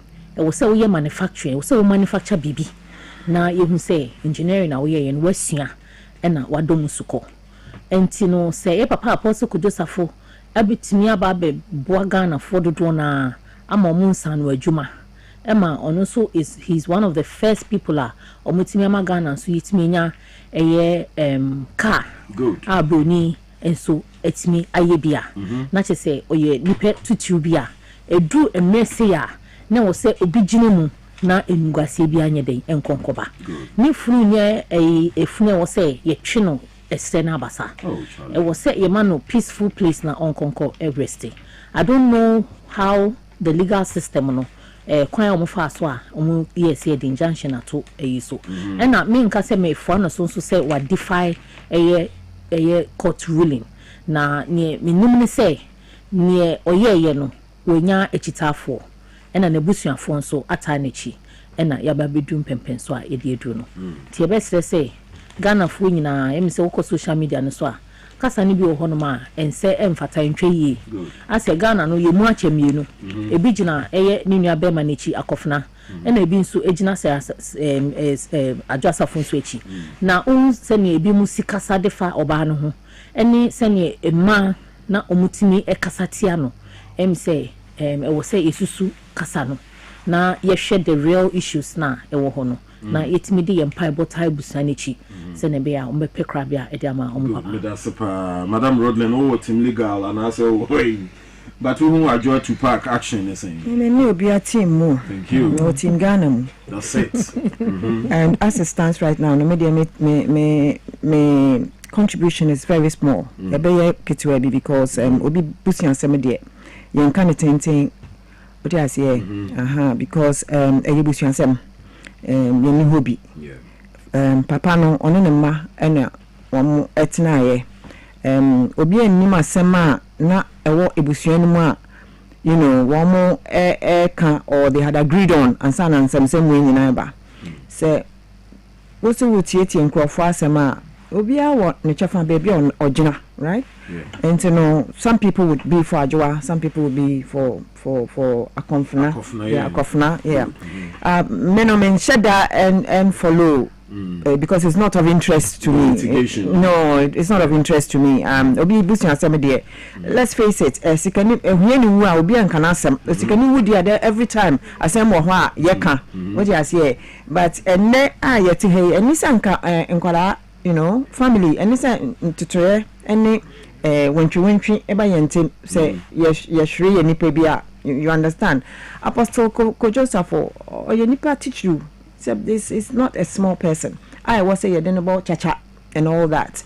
And to me, mom, the generally say ayamiya say nature it's not good. What you say? Hey, Obibeka say be 1 to 2 niyama ye. And okoye, but I am very sure say 2 niyama ye na chire mano and na apansam niyama no. Hence me feel say yebema ebusuafo no some kind of advice say one month transna one India some no fie na we no emma abonte meye so many other issues because they have each other after all of us nyina ya be kabi but we'll go back to our homes na ka wo mo kwa what you say so at the end of the day no enisa nkasa nsem we krampo ba abonten e be ye na amanyosem ne niema you understand and na me hu say yes it the injunction eto you know so year no so ena obi so e ka che me say one of the church nkrofo no e ba say at the time as I injunction no buy no na arrangements had gone too far for them to even stop. But maybe say a year na ye no e yebusia ye anasa ya sorry ye. You understand? E ho na asem no wono e yebusia ye ana ya sorry ye. And na asori na ebusia no, what is the relationship? Good. Asori no entity by itself anasa ebusia no ekura asori no. Oh, I don't know. Into no, as someone and American, just a woman, a bit to me, I solve one more problems. Into young Jama woman, na woman and solve one more problems. But me, ma, Ajua Yako, she's such a sweet person. I've met the mother before, also a very nice woman. And so, all this aside, you know, we should use this as lessons, all of us. Good. You know, na yen to me, Emma, ye fear enda boko, ewichi. It's a big lesson because all the time, here you are yanteshi, obi akakra one nsem, you know, every time not problems are ba and biana will be some illegal near you get what I'm saying? But there are so many people who will be until you know, you understand? Yeah, funny I say when problems come in families, let's all deal with it. Let's all deal with it within our context. Not young funko.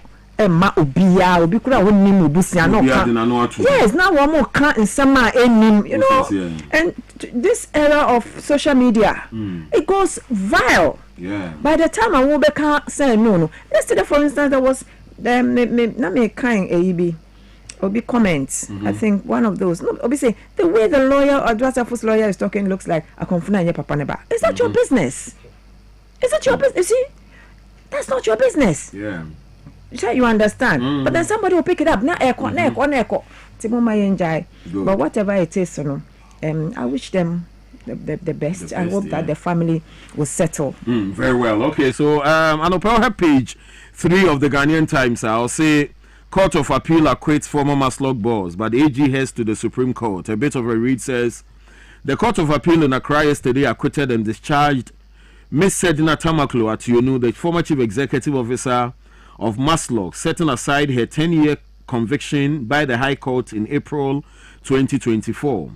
The court said it was of the considered view that the prosecution failed to prove her guilt before the court, then presided over by Justice Efia Sewa Saribuchi, a Court of Appeal judge sitting with additional responsibility.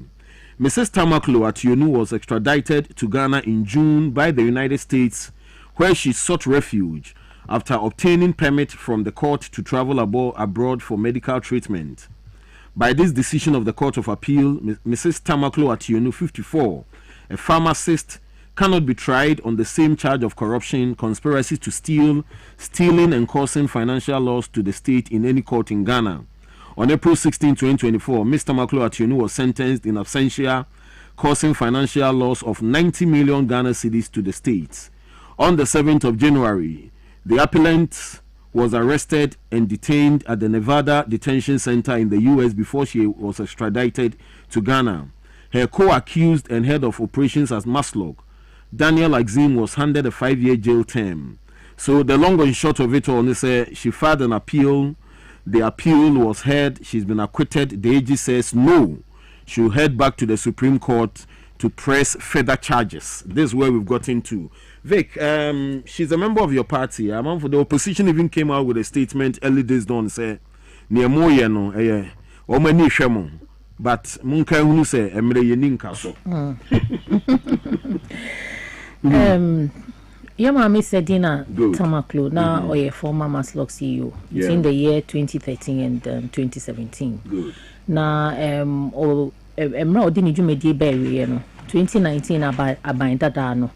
A charge for 78 counts of a year bonia umusi wedi na emra na nhwehwemone kosono yema misre kwan so ko abuchi na wakwa kope ayarisa e di anman ho samre no na okoye no say bibi nti no wentimi ama nti this year 9th June her birthday kai pa na ye maame extradited from the US and obaye. I think say this is one of the first extradition happened in Ghana since the last year 2009.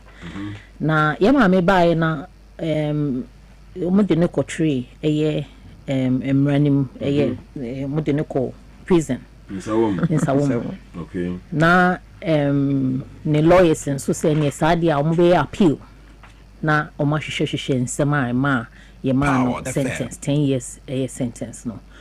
Now lawyer for no nhwehwemu hu say on se Ghana ha no ye wo court system no wo circuit court and as a district court no police for be charge na omodo akugina judge ni na eba matters of the high court na no na che say prosecutorial powers no no resides in the attorney general na che say ono so we use sa ekwan so na wahwe na ye de mra to say na e wo say de to. Now attorney general at the time omofa ye maame asema na omudi no say judge or appellate court no chere yen say eye nsema omode bar forward nunti ejina subu ye maame aten no na elaki eye evidence Power FM na on say emremu no e wo say adibia na obeye no na sa asem bia odbekwa kwakoto judge anim no e wo say utimi prove it to judge ni say nipa asumesi boni we waye de wadi ni ma example say uka say obi akum nipa na as a prosecutor no when tini am provide the body na e kire say nipa na ku I commit murder na empempi no eya na edin say ube establish evidence Power wo hwe ye maami charge sheet eye attorney general at the time ne prosecutors no e kan bo mu e de call ye na boni be free bibi definitive kire say o man fa nsem a lead to count no anhye example ni bi any say mo see ye maami organize program sika na wo so wo che no wanye den wanje some many or 10 regions in Ghana prosecution me and do su kwa seminema who say program ye empower 10 regions ni nyinemu nemu mu no omo de babeka say sika na wo so wotwa no wanye den wantwa wansan so anje approval wanje so no prosecution me improve say wanje approval and free board ho anase wanje approve and free president ho because ono na ye CEO at the time enti say approval be ebeba e wo sikasem mu a na kire say wo so ye den oni ne board etnase na oje approval e free om ho prosecution no enti me establish sa facts ni na afin so no ye at the time no finance officer anase chief finance officer na owo maslok no oba be di adansie ni mu no omoye ti ase se nukre ni adwumedie ni yeden ekọ so emi yetwia ankofo a anase nipa kwa ni omoye se adwuma no se finance officer wo ho at the time no etimi aba be di adansie edin krata a kire se ye ma metwia sika na the onus no lies on the prosecutors no to prove beyond reasonable doubt say mamina dia oyeye no wanye no e wo mrakwan so ayese wa accuse obi say why money laundering I was so prove it to nipa no and a judge no beyond reasonable doubt say nipa na amu bo no kwa du say why money laundering no oye money laundering no ema onam ekwan bone so criminal act so no oyeden o akwa aseska no sa ne mani nyina no eye ne ma e wo say we dey utimi prove in the court and sana judge ayeden taking a decision minim samre no the decision a ma judge no take and engineer so ogina ya taking a decision but you see the judiciary is an area aya na make kasa ho a me pese me ye very careful e wo ho if you said the bosom of the law no it resides in the judiciary and the judiciary so with over time no yensu yenim kwan a in the last 5 years na Ghana for Ebeka unanimous FC ye to be din sa a chese asemusi ne ekọ kan asema Ghana for lay person kwanim sa same way die na nka misa nka ye den ekosa no na unanimous FC at the time no age atum amana yesa judiciary benya DB a bedu maybe a na amanfo kwa kasa den editia judiciary no. Could it be say at the time of the unanimous FC's existence no ebia na o mo nhwe anaso mo anya nhwehwani mu ankwa akiri ene ma sa decision ne pa ya na ni nyina ye nsema e wo say episa se ne be ya ye mpensempense mu a ye betimi ediako. Now you see ya say it comes at a time where ya papa won to me ya charge no for offense I deny the akoto in some prison. So comparatively no I say yenya bibia eden ye de edi nkomo. But we should look at the issues na ewo from no. Ye maame no ebia na a coincidence and anasem no any ye papa unto me sentence no abehia. But next year Ghana for say so when lawyer ni bi obetimi a chrew senior man ye den esi ye adwuma sifa. And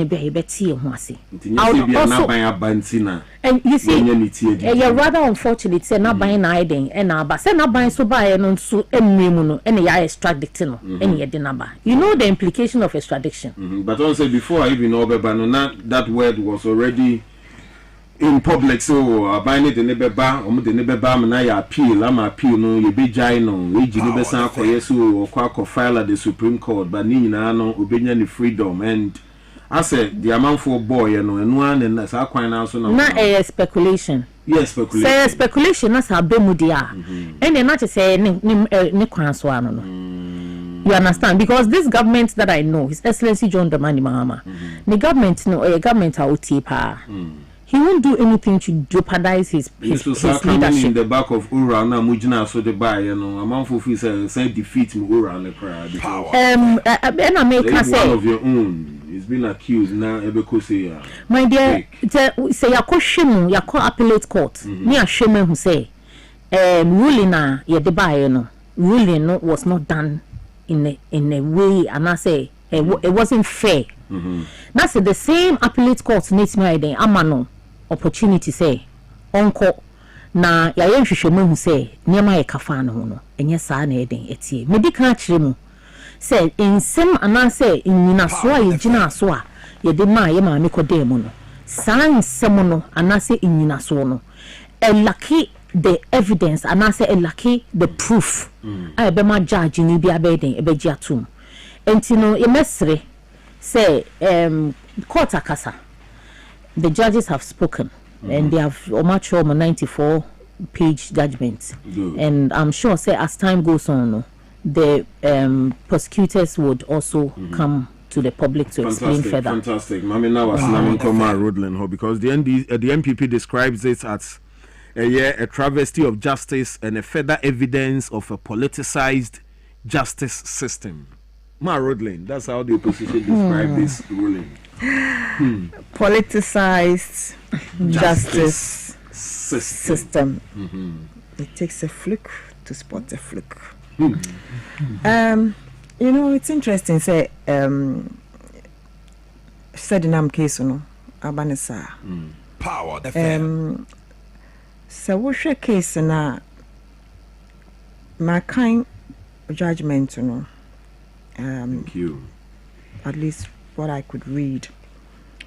Now, if it is true that an attorney general sat through and prosecuted a case of that nature in such a shambolic way to give another group of lawyers an opportunity to see all the loopholes, I want way to me I equity said in nature say we have a problem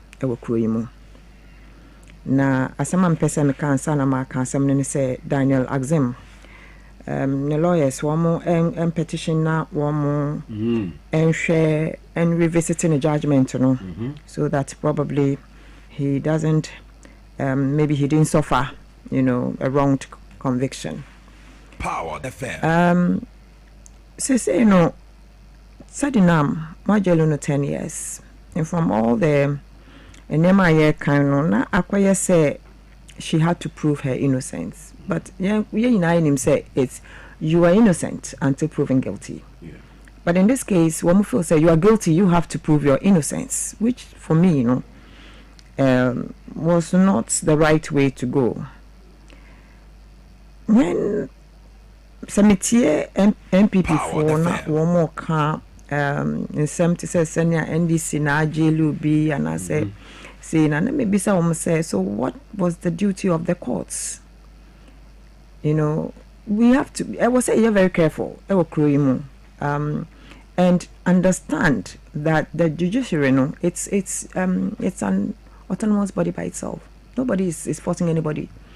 You understand? Yeah. And you know, judicial independence, was say that they are independent minded people there. And you know, say one more idea some na say one more dia some na ba na you kind of say a buying be and then it becomes a problem. Yeah, no correct. Many about can be or say there was a time na you can't unanimous FC and all those things. You see, the voice of the people is the voice of God. At a time would it be na everybody feels say problem be one Power the fair. You know, genuinely a man for feels say problem be one na se be kwe we na sa so na ba. Then you feel say the underhands be ewo ho adwuma no say what you say enti no yen to me fa eno what is happening now no en fa Antonia see some time ago na unanimous FCG in the, you know, which even led to the removal of a former Chief Justice.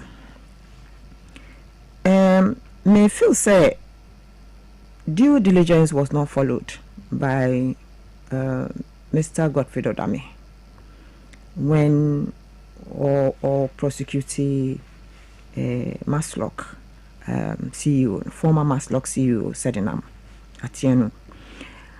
Na adina kwa say wamo pentem enya nkrofo ejelu wamo. And you see, so what's your temperature of Ghana now? It was the same temperature then.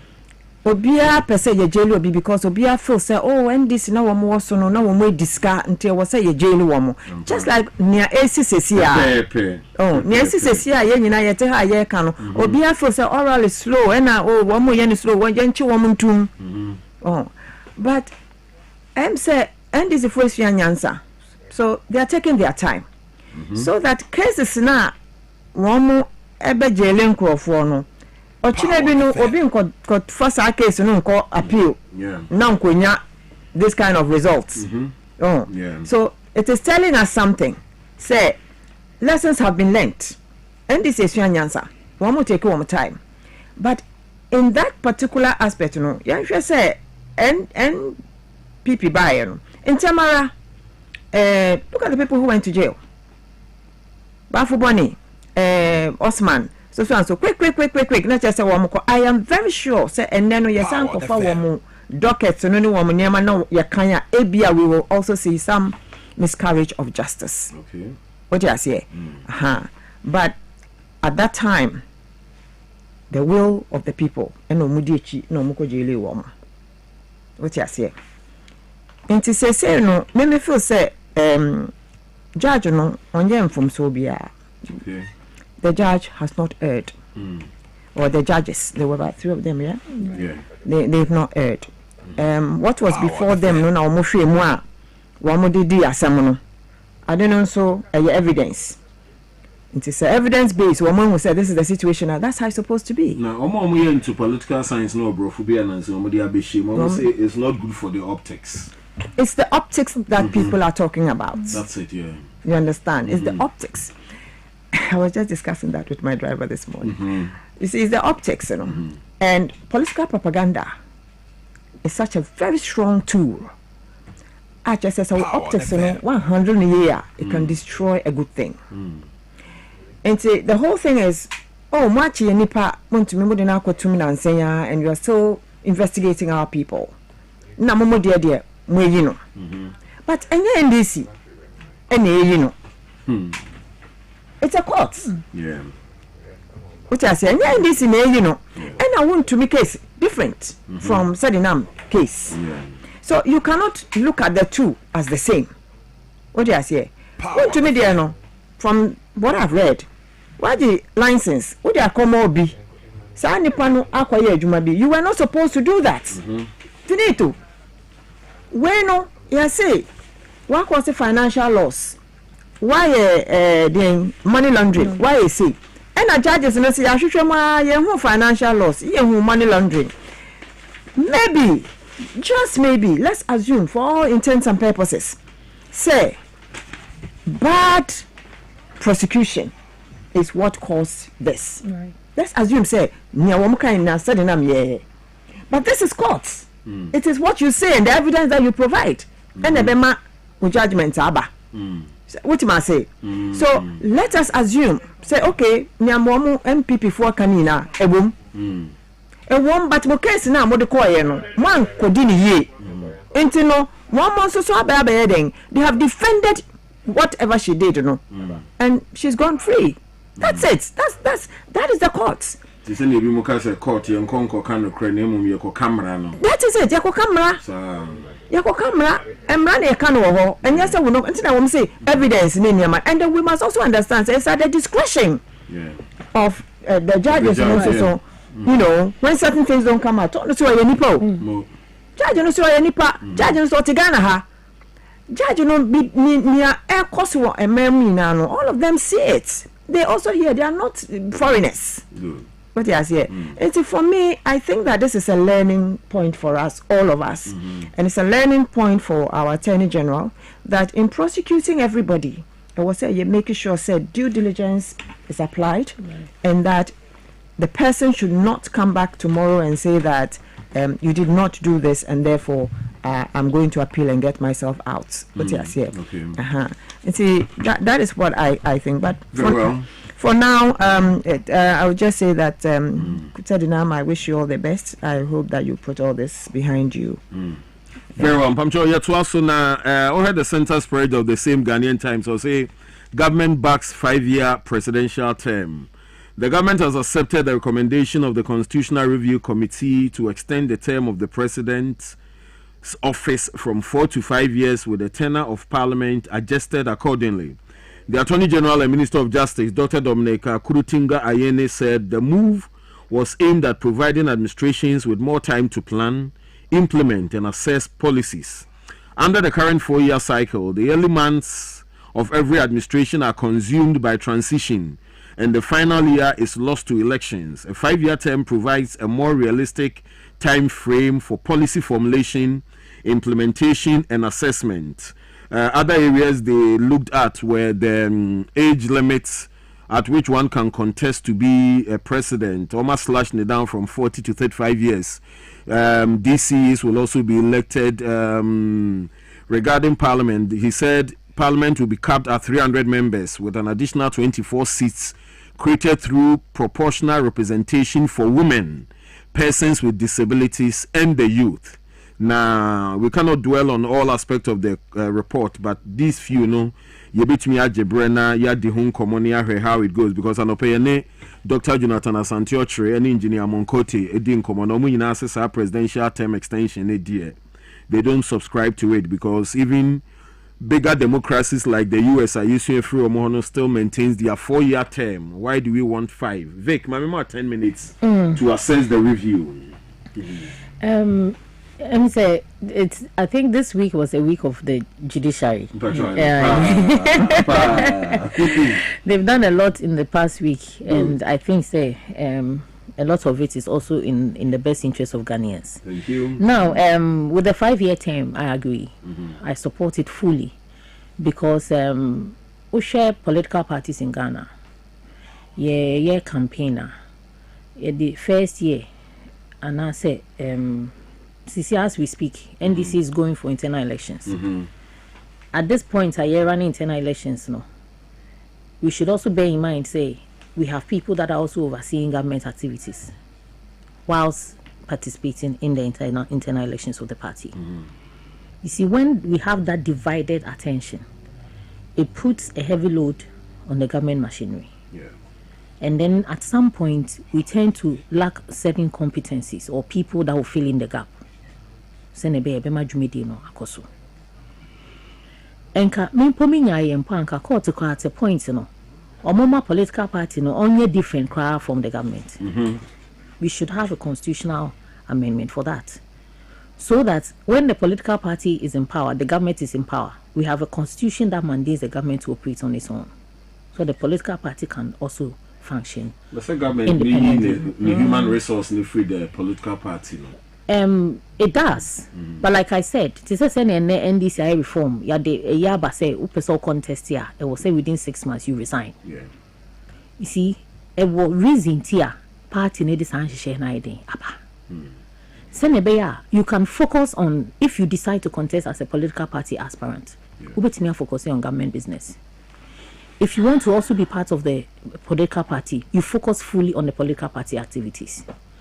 We use several years or time, or spend this time to run campaigns and also to build the party whilst building government at the same time. 5 years is enough. If a political party decides that the 1 year, ebe running your internal elections in that's within that 1 year, and we spread it across. If we are getting towards the end of the tenure of governance, now you're taking over again to make up for that 1 year. I think that we'll be able to have time for each government that is selected from a political party to function effectively. America,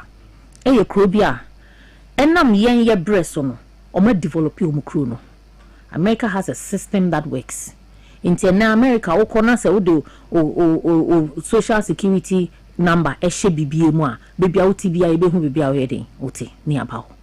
and the Ghana has say, Ubi the Ghana card ko bokron, Ubi fa Ghana card need to change the whole Ghana, be beauty. So you need system a robust itimi boa, and yetimi identify your citizens. So we need as a nation to progress to get to that level America edru. See yetimi drew that level America edru. Now say it is important for us to reverse this decision. We can do it. But for now, I think the 5 years is enough. And you say, be a map buying a wasuntin America. Obi me who social media comment be obi ka say, enka, I say, maybe a na presidency be di so nanka, di 10 years, nke yewu. And also a choice. Intine was say, every citizen be you participate in the democratic process. It do say koto aba, kone koto aba. But some people sit at home, they don't go and vote. And so, do say, come on your sema. Then these people also participate in the Amanyosem Kasano. And then they say all manner of things are entra and I say ensemfata. Emraso say what's a Ghana political parties in sorry. Near share how I be see a segmented your governance system from the political party system so that the nation go forward. Now, with the 35 years cut-off point, Debia made the trial by example because he's a very young soldier. Out of frustration and how they saw how Burkina Faso was being governed, and Omuhun say, Mpuntu bia enkoso hono. Emma osori Emma Nyankopon ye nadom and waba bedi Burkina so. And ne ufa Burkina say na. Or ya kwan. The answer or ya kwan ni say, who say eno me betimi ama mpuntu aba eyomukrum. And the same thing na Papa John Dramani mama buy or ye big push project no. It's one of the major interventions. You see, your situation do ye krum ha say when it comes to ye exports. Nema ye ton wa ha say ye neighboring countries baha beton. Eya omufa o how bebre mu enam say ye kwan no emboa wo mo di ntia eni say driver ni o Burkina ebeka cho say oba Ghana befa eye fango na se odi konu kruma it me taking be 2 weeks and san why den wakwa kodu nanso so ura Cote d'Ivoire na oni omukodidwa na odi konu kruma 3 days no wetru intino enema akwan yade bia abe create barrier so for that young man to have that vision to see that Burkina if ebe progress ya na wo se me dikan ye den ehweme ya kwan na yetimi koye ni mu no. This 35 years will also give opportunity for young people are very intelligent na omunso etimi haiden aba edo mo ho aba be to ho ema political party say independent no mbeko so mbeko no friend say political party ticket o ni nyina no mo akwanya na omunso bitimi aba no bebo na Ghana akwanya ni. Now parliament are pegging at 300. Good. It's okay. And especially 300. Now so, I mean 275. So now a shall say free baby in the PNDC. Yeah. And I papa ko for buy or expanding no. Or expanding we na ye papa ta mills buy or so be expanding kakra. And na ye papa ko for do so buy no. Or so be ye expansion ye DB Ghana mu into 16 regions. And for all of these interventions no adia mpenifo tena se hu se inti na ma omyeden omyene sa Ghana etre first no ka utu kwan na se okọ utu kwan from heart to north obi won say your geographical landmark bebre like kesepa obi ante so vast land then na okwa who say people are settling within those particular spaces no. So as the country continues to expand, it is important that we also expand the representation in parliament. Senebeya ebitimi ama yakava. The reason why mpa ehun here ni say ushe constituency be to say Domi Kwabena constituency. Yeah. Domi Kwabena constituency is so big say obi biara obeji bia no obre. Because road network is also another issue. What Domi Kwabena constituency. Imagine say a chemu mienu ne dey fa ama nipa fofo a ono so benya akwanya ide etimi aboa se ne be ya Domi Kwabena can be developed within the shortest possible time. Share constituencies be in the eastern region. You can travel from one polling station to the other. 5 hours and a bit take you. Sorry, from one electoral area to another electoral area. It can take you 5 hours to get to that particular area. And then you ask yourself, say, da benda, and I bet me are developing in such circumstances. And you know, let's look at these developmental aspects of our country, no. And then I am fire and shim. Yes, it says in a proportional representation where women can be well represented. Now, persons with disabilities can also participate. And the youth as well. Good. This is what we need for the government to progress. I'll be back to you on this same issue because another listener be the message about say on him say at 10 we are off TV. Now she doesn't want to miss Madame Rodlin's pointers before we off TV. Now I am live on radio in Quint, you know, me cut in and my Rodlin mommy. Good. Okay. Yeah, starting for him for a presidential term. Yeah, sure. Presidential term of 5 years, you know. I feel say it's okay. But you see, at the end of it, you know, and this anka yakonisa anka 4 years, you know, there's nothing wrong with it. And you send your packaging system, you know, it's the packaging of our system. Somehow, no, over 4 years, not work policies, developmental projects. I wouldn't say you will not finish. And looking at us, Sanya, you're so polarized to say we don't even continue other projects from previous governments, you know. And no, and many people feel say we have not finished. What you are saying to Uba, who say, Nkaminya, America, and Kameye, but Sanka, what to us, and Kaube, Kumasi Accra Expressway. What to us so for things that are like Ghana projects, maybe from Ghana projects. They are not for any party, they are not for any individual. What you are saying. But somehow, no. Ya must say no ya the edin party din akwashe projects so What do you say? Enti say no so wo ba wo so wo ya wo there. I have not read the full report of the constitutional review as to what they are saying about the National Development Planning Commission. Good. That's the most important factor. I was say ye nyina no ye jitum. Say so obiba no start bibia I was say ye wie sa project no. And then when you look at our political setup, we share political setup no so the way we run our politics. Politics no no centralized too much in one area. Oba headquarters when the bibia ekoso. As soon as yenya positions are, and I say we come into governance, then all other places close down. Yeah. You understand? Worse when you are in opposition. Right now, so when nam say elections they're also for polling station executives and constituency executives. But we say MPP, all of it is a shutdown. Yeah. And what is the reason? All the offices shut down. And the reason is that one the TRN to the one the say. What do you say? So we have made the politicking so expensive that say nothing runs politically in our various political offices. What do you say? Until we find a situation where we will be able to manage our political parties, obi a tuan dues. What do you say? Obi a tuan dues. Obia is registered. I was surprised. The Labour Party told me they had about 200,000 registered voters. What do you say? Which is like on paper they can call on them. They can call on these numbers, but then they are a Labour-oriented party until Labour supports them, and these 200,000 women support them.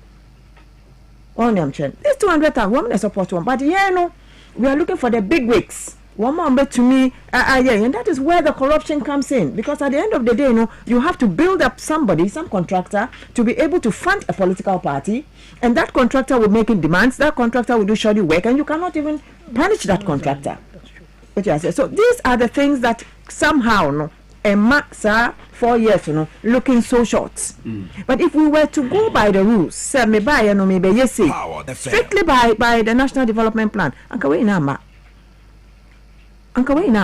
it's we share senior yes, and we make certain mistakes. MPs do not bring development. Yeah. MPs are just legislators. The development of this country, it is a DC district assemblies, they are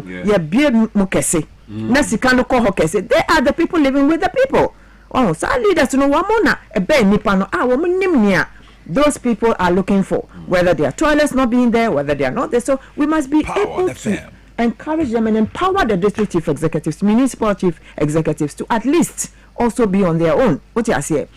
Now we are looking at a situation where we are saying that a 35-year-old is okay for presidency, right? Now under our system right now as it stands, when you look at our educational system, we know where the bear saying. What you say? Where the bear 21. Averagely 24. Averagely 24, 25. At this particular moment in our history, unemployment.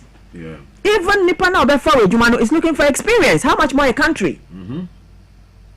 You get me? Yeah. And so what are we going to do? And at the end of it, what very young people are.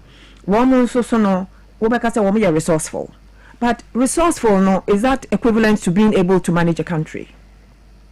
So it's not for nothing. Say, sometimes we're moving to 40, 45 and stuff like that. In developed countries where the system works, where a child will finish school, or where university, you're approaching it like that. Years gone by in this country, if it was then, where you will finish, you're in Legon, and by the time you're finishing your first degree, Unilever is already at your door, offering you a job, a managerial a job. Trainee job. And now who said the person is going in there already well sorted out to learn all the basics and everything. To work at 35 now, not correct. But in a system where today 40-year-olds are still holding their certificates and they are sitting at home, there's no job. Experience, you are now opening out the presidency. Good, 35. I'm happy with it because I want young people to take over. It's better than the older people. But then we have to put in place certain things that will also lift up the youth of this country to be able to take up that mantle. To get that experience and that exposure. Not just say, what are we going to do?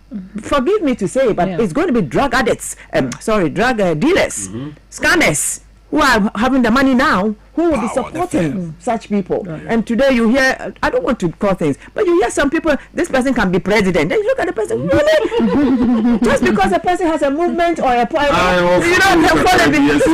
this person can be a president. And you're asking yourself, future president. A future president. Why? I mean, we've brought the presidency so low as a hanging fruit to say, Obiatumete. What else here? And because of that, then sometimes we feel maybe we should go to the parliamentary system. Yeah. Maybe we should go to the parliamentary system. Take the president from the parliament, and then if you don't do what, we'll kick you out, just like Britain is doing. Within the last few years. Yes. And then how many prime ministers? Yes. We don't wait.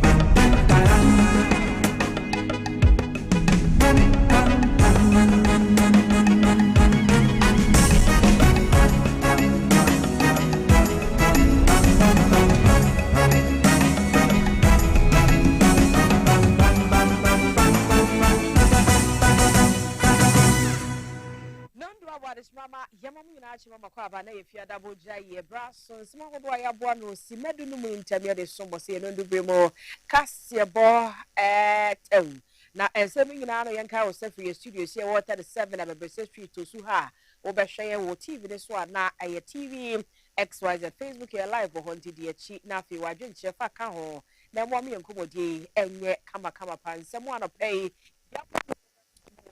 Kasiyebo Imobi and say Ghana Yama Penny John Dramani Mohammed name what they are two judges ya by no ye de boama ye papa nom ye na no da helicopter kwhwe so wo mo hwe wo mo nkwa no wo ma ene abusua kai be ye e de ama wo mo emu nsem wo ha ye kasa nkra ya nya ne se Mompani ye John Dramani Mohammed on na be de eche ene mpanimfo wo do wo nyina akopie mo e wo state house ni mo ho no mo a eye ambassador eye Victor Gbeho na ye no wo mo do mani mo nyama kwota eche bi akwa said ye ho asem esi etie ibo we mo nsafo from Ghana ma hye bedwamannua wo mo kwa asetena na ye kase wo mo kwa kwaje eye koko bell e de atom e bebo makuafo wo mo so enkita odie mo ne ma akoyi afofo bi kasa nsem wo anopei ye de nyina esomo se no ndube mo kase botel anopei ni amesomo di ya meje so ene ama poma checheku afa nsam nchemu ankasa emiem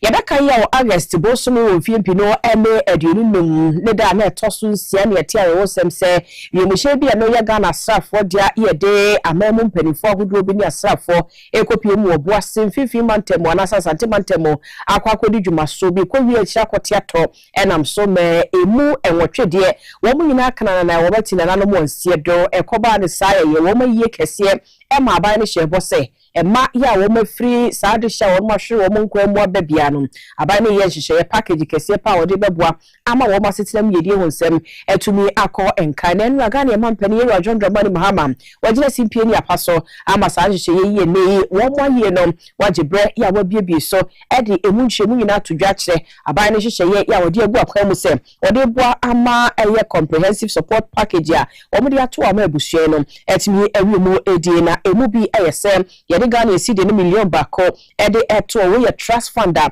ye de mankumankuma no kra ye wo mu nkwadan ketewa no a wo mu ewo mu no let's obia e de 1 million ebeboa ama free sabria nkosi se wo mu nko sukuu nwie no e betumi de akura wo mu asenimu ekakra na wodwuma de ye no a Ghana ye mampani wo ne mpanifo di ye e wo mampani atena ye no emo no e no wo kire se wo de no kra to nchen so a ehye ni bebre e na wo mu de agu akwa so a wo mu de boa e wo sa kwan no so ne nsem ni bia the affected family has been enrolled onto the premier plan of nationwide medical insurance. The company's highest level of health care coverage has been awarded to these families. This package provides an annual health care value of 3 million cedis across all dependents and grants access to 942 accredited healthcare providers throughout Ghana. Each family will receive a unique identification card today, and it was in the boxes that we're giving to you, which will provide seamless access to this healthcare support whenever it's needed. Recognizing that education is the greatest investment we can make into the future of these children, and that conviction has led to the establishment of the Children's Support Fund. The fund is not an act of charity, it is a solemn national obligation to our fallen heroes. It reflects our collective determination that the children of our departed heroes will continue to receive the opportunities their parents would have wished for them.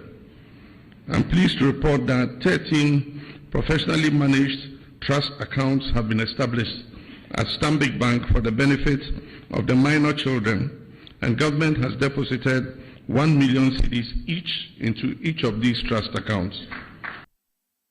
Gani amampani yewa John Dramani Mahama ene kasa ye de no chi ne nsema horo bebre no akoso ye kase boy edidi so emono ye de mo amane bo ye de ebema mo ne nkra ye nya e de Free State House ani mo honom e kire se ene yi edomo a wo mo puahia mo honya asemketo ne nyina eye se Ambassador Victor Beho ya o ya Ghana diplomat onya ne ba bi ekroye no ene da mpanifo ye si wo se na yi no wo mo de ehihye so ne senti ye kase Gani amampani yewa John Dramani Mahama na be de chief professor Nana Jane Opokwaji my Ghana your chief of staff Dr. Julius Debra ene empedifo wodo ye freeway ya se diplomatic corps wo nyina akwakohyiemo ewo State House ani mo hono mo a wo mo ekwakota chibi ahwe ama ayie no a wo mo eye no etumi akọ enkan na ye hwe ani mo ekwan sem ya ma ne bofo oto ye nkra free Ghana ma mpani atna ye wuzom hedejome ye kasem ono so ne dom akopie mo ewo ho ene nti ye kase boy mo ano ye behwese ye bekọ ho na sede pay mampani any apamfo ba ye ne se de eko ewo nyina no watwa mfoni no e de ache de munsem ebebremo na yento asonko Ghana ma hyebedwafia na ye kwakodi sa enkomoyim na enra ma hyebedwa no pass Ghana Cocoa Board Bill 2026 ya ye no ema akuafo guarantee se womu dwumadi ahodo ya womu edi no emu womu nchemu aduo so 70% of world market price no eyade akoko board for ebehwe na omu edi ayedwuma na eno so beboa amia pawo eye pension scheme bi a ye no so betumi aboa kokko akuafo na womatumi akonkan afi eba education trust enso so a womu de bebeto de ama kokko akuafo ma na womu so atumi anya nimde yese na efata afi womu de nhefofo nso begu akwamo na aboa ma kokko ho nsem wa ya na abeba dispute ni adianom yatumi ayi ni nyina e de free home Deputy Finance Minister Yewra Thomas Sampem Nyakonra wojina simpie ni apaso Ghana ma hyebedwamu a wode semi tu dwa chese sa Cocoa Board Bill foforo ya wo ma pawo de no kwasam ne se ebeboa papa na ebesesa kokko akuafo wo mo dabrem ne wo mo asetenem. Number of things. We all know that for 32 years Cocoa Board relied on the syndicated loan structure to finance cocoa purchases in this country. But following the mismanagement of the economy that led to our debt restructuring, Cocoa Board could not access syndicated loans again. That forced Cocoa Board to resort to the buyer-led funding model. This bill is coming out with a new funding model that will let Cocoa Board source for funding locally to purchase our cocoa beans from our hard-working farmers. This new bill is bringing out a new arrangement where the beans will be available for our local processing companies. And the bill is saying that at least 50% of our cocoa produced here should be produced, in fact, should be processed locally to add value and to create jobs for our people. Apart from the policy announcement that government has made that we want 70%, a minimum of 70% of FOB price of cocoa to go to the local farmers who are sweating to produce the beans, we should go further to legislate this so that it becomes very binding for nobody to get up tomorrow and say, oh, we said 70%, but today we are doing 60%. Mr. Speaker, the bill is seeking to actually protect our cocoa farms and environment.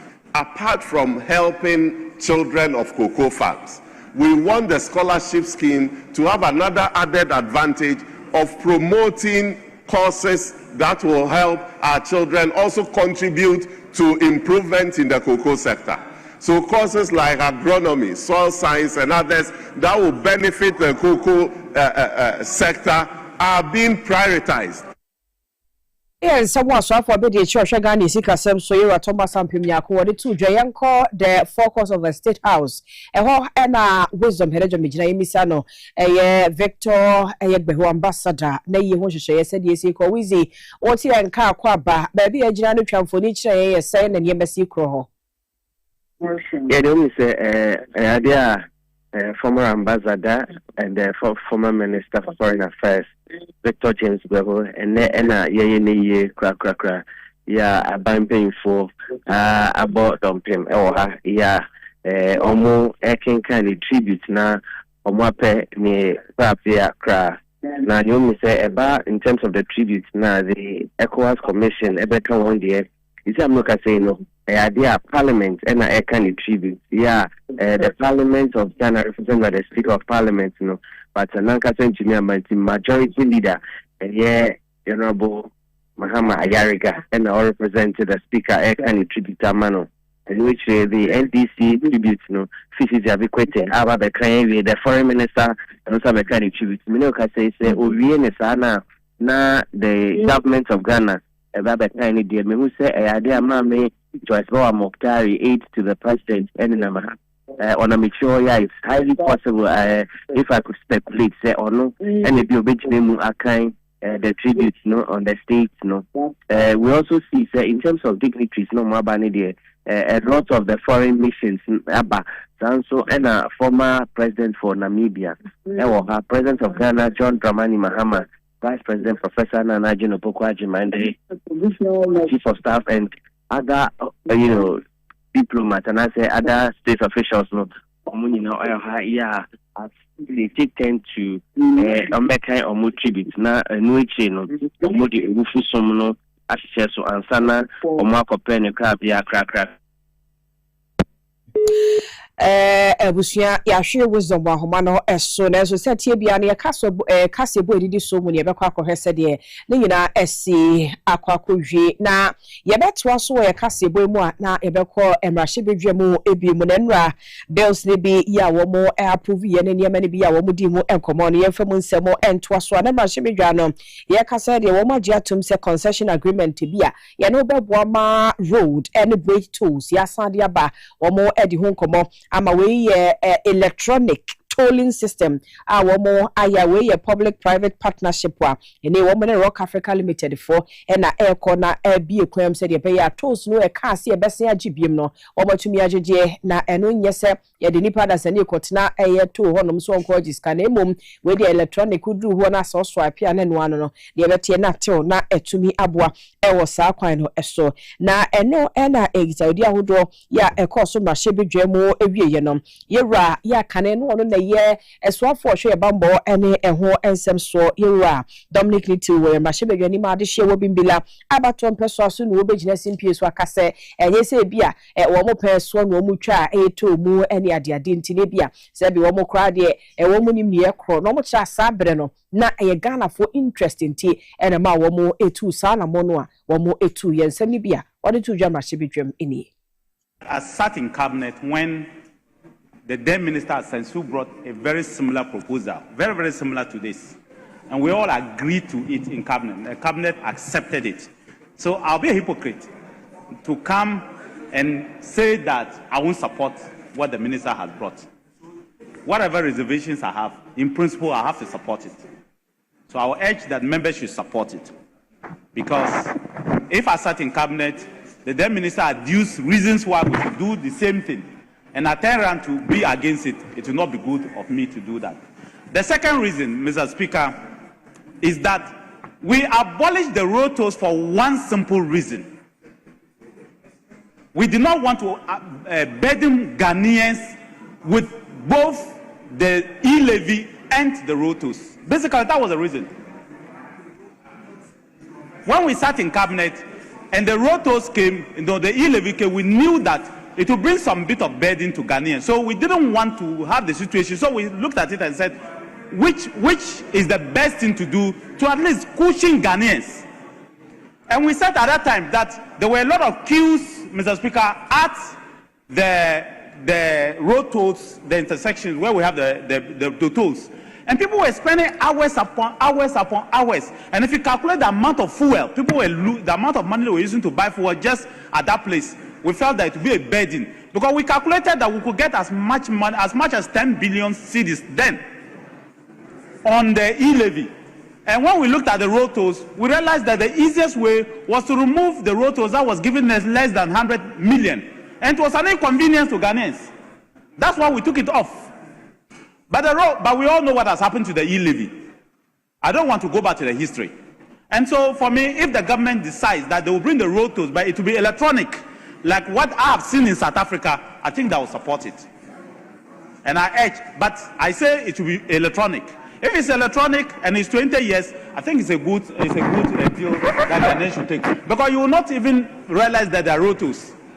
You pass, there will be a beep, and then you go at the end of the month, they bring you a bill, and then you pay. And everybody.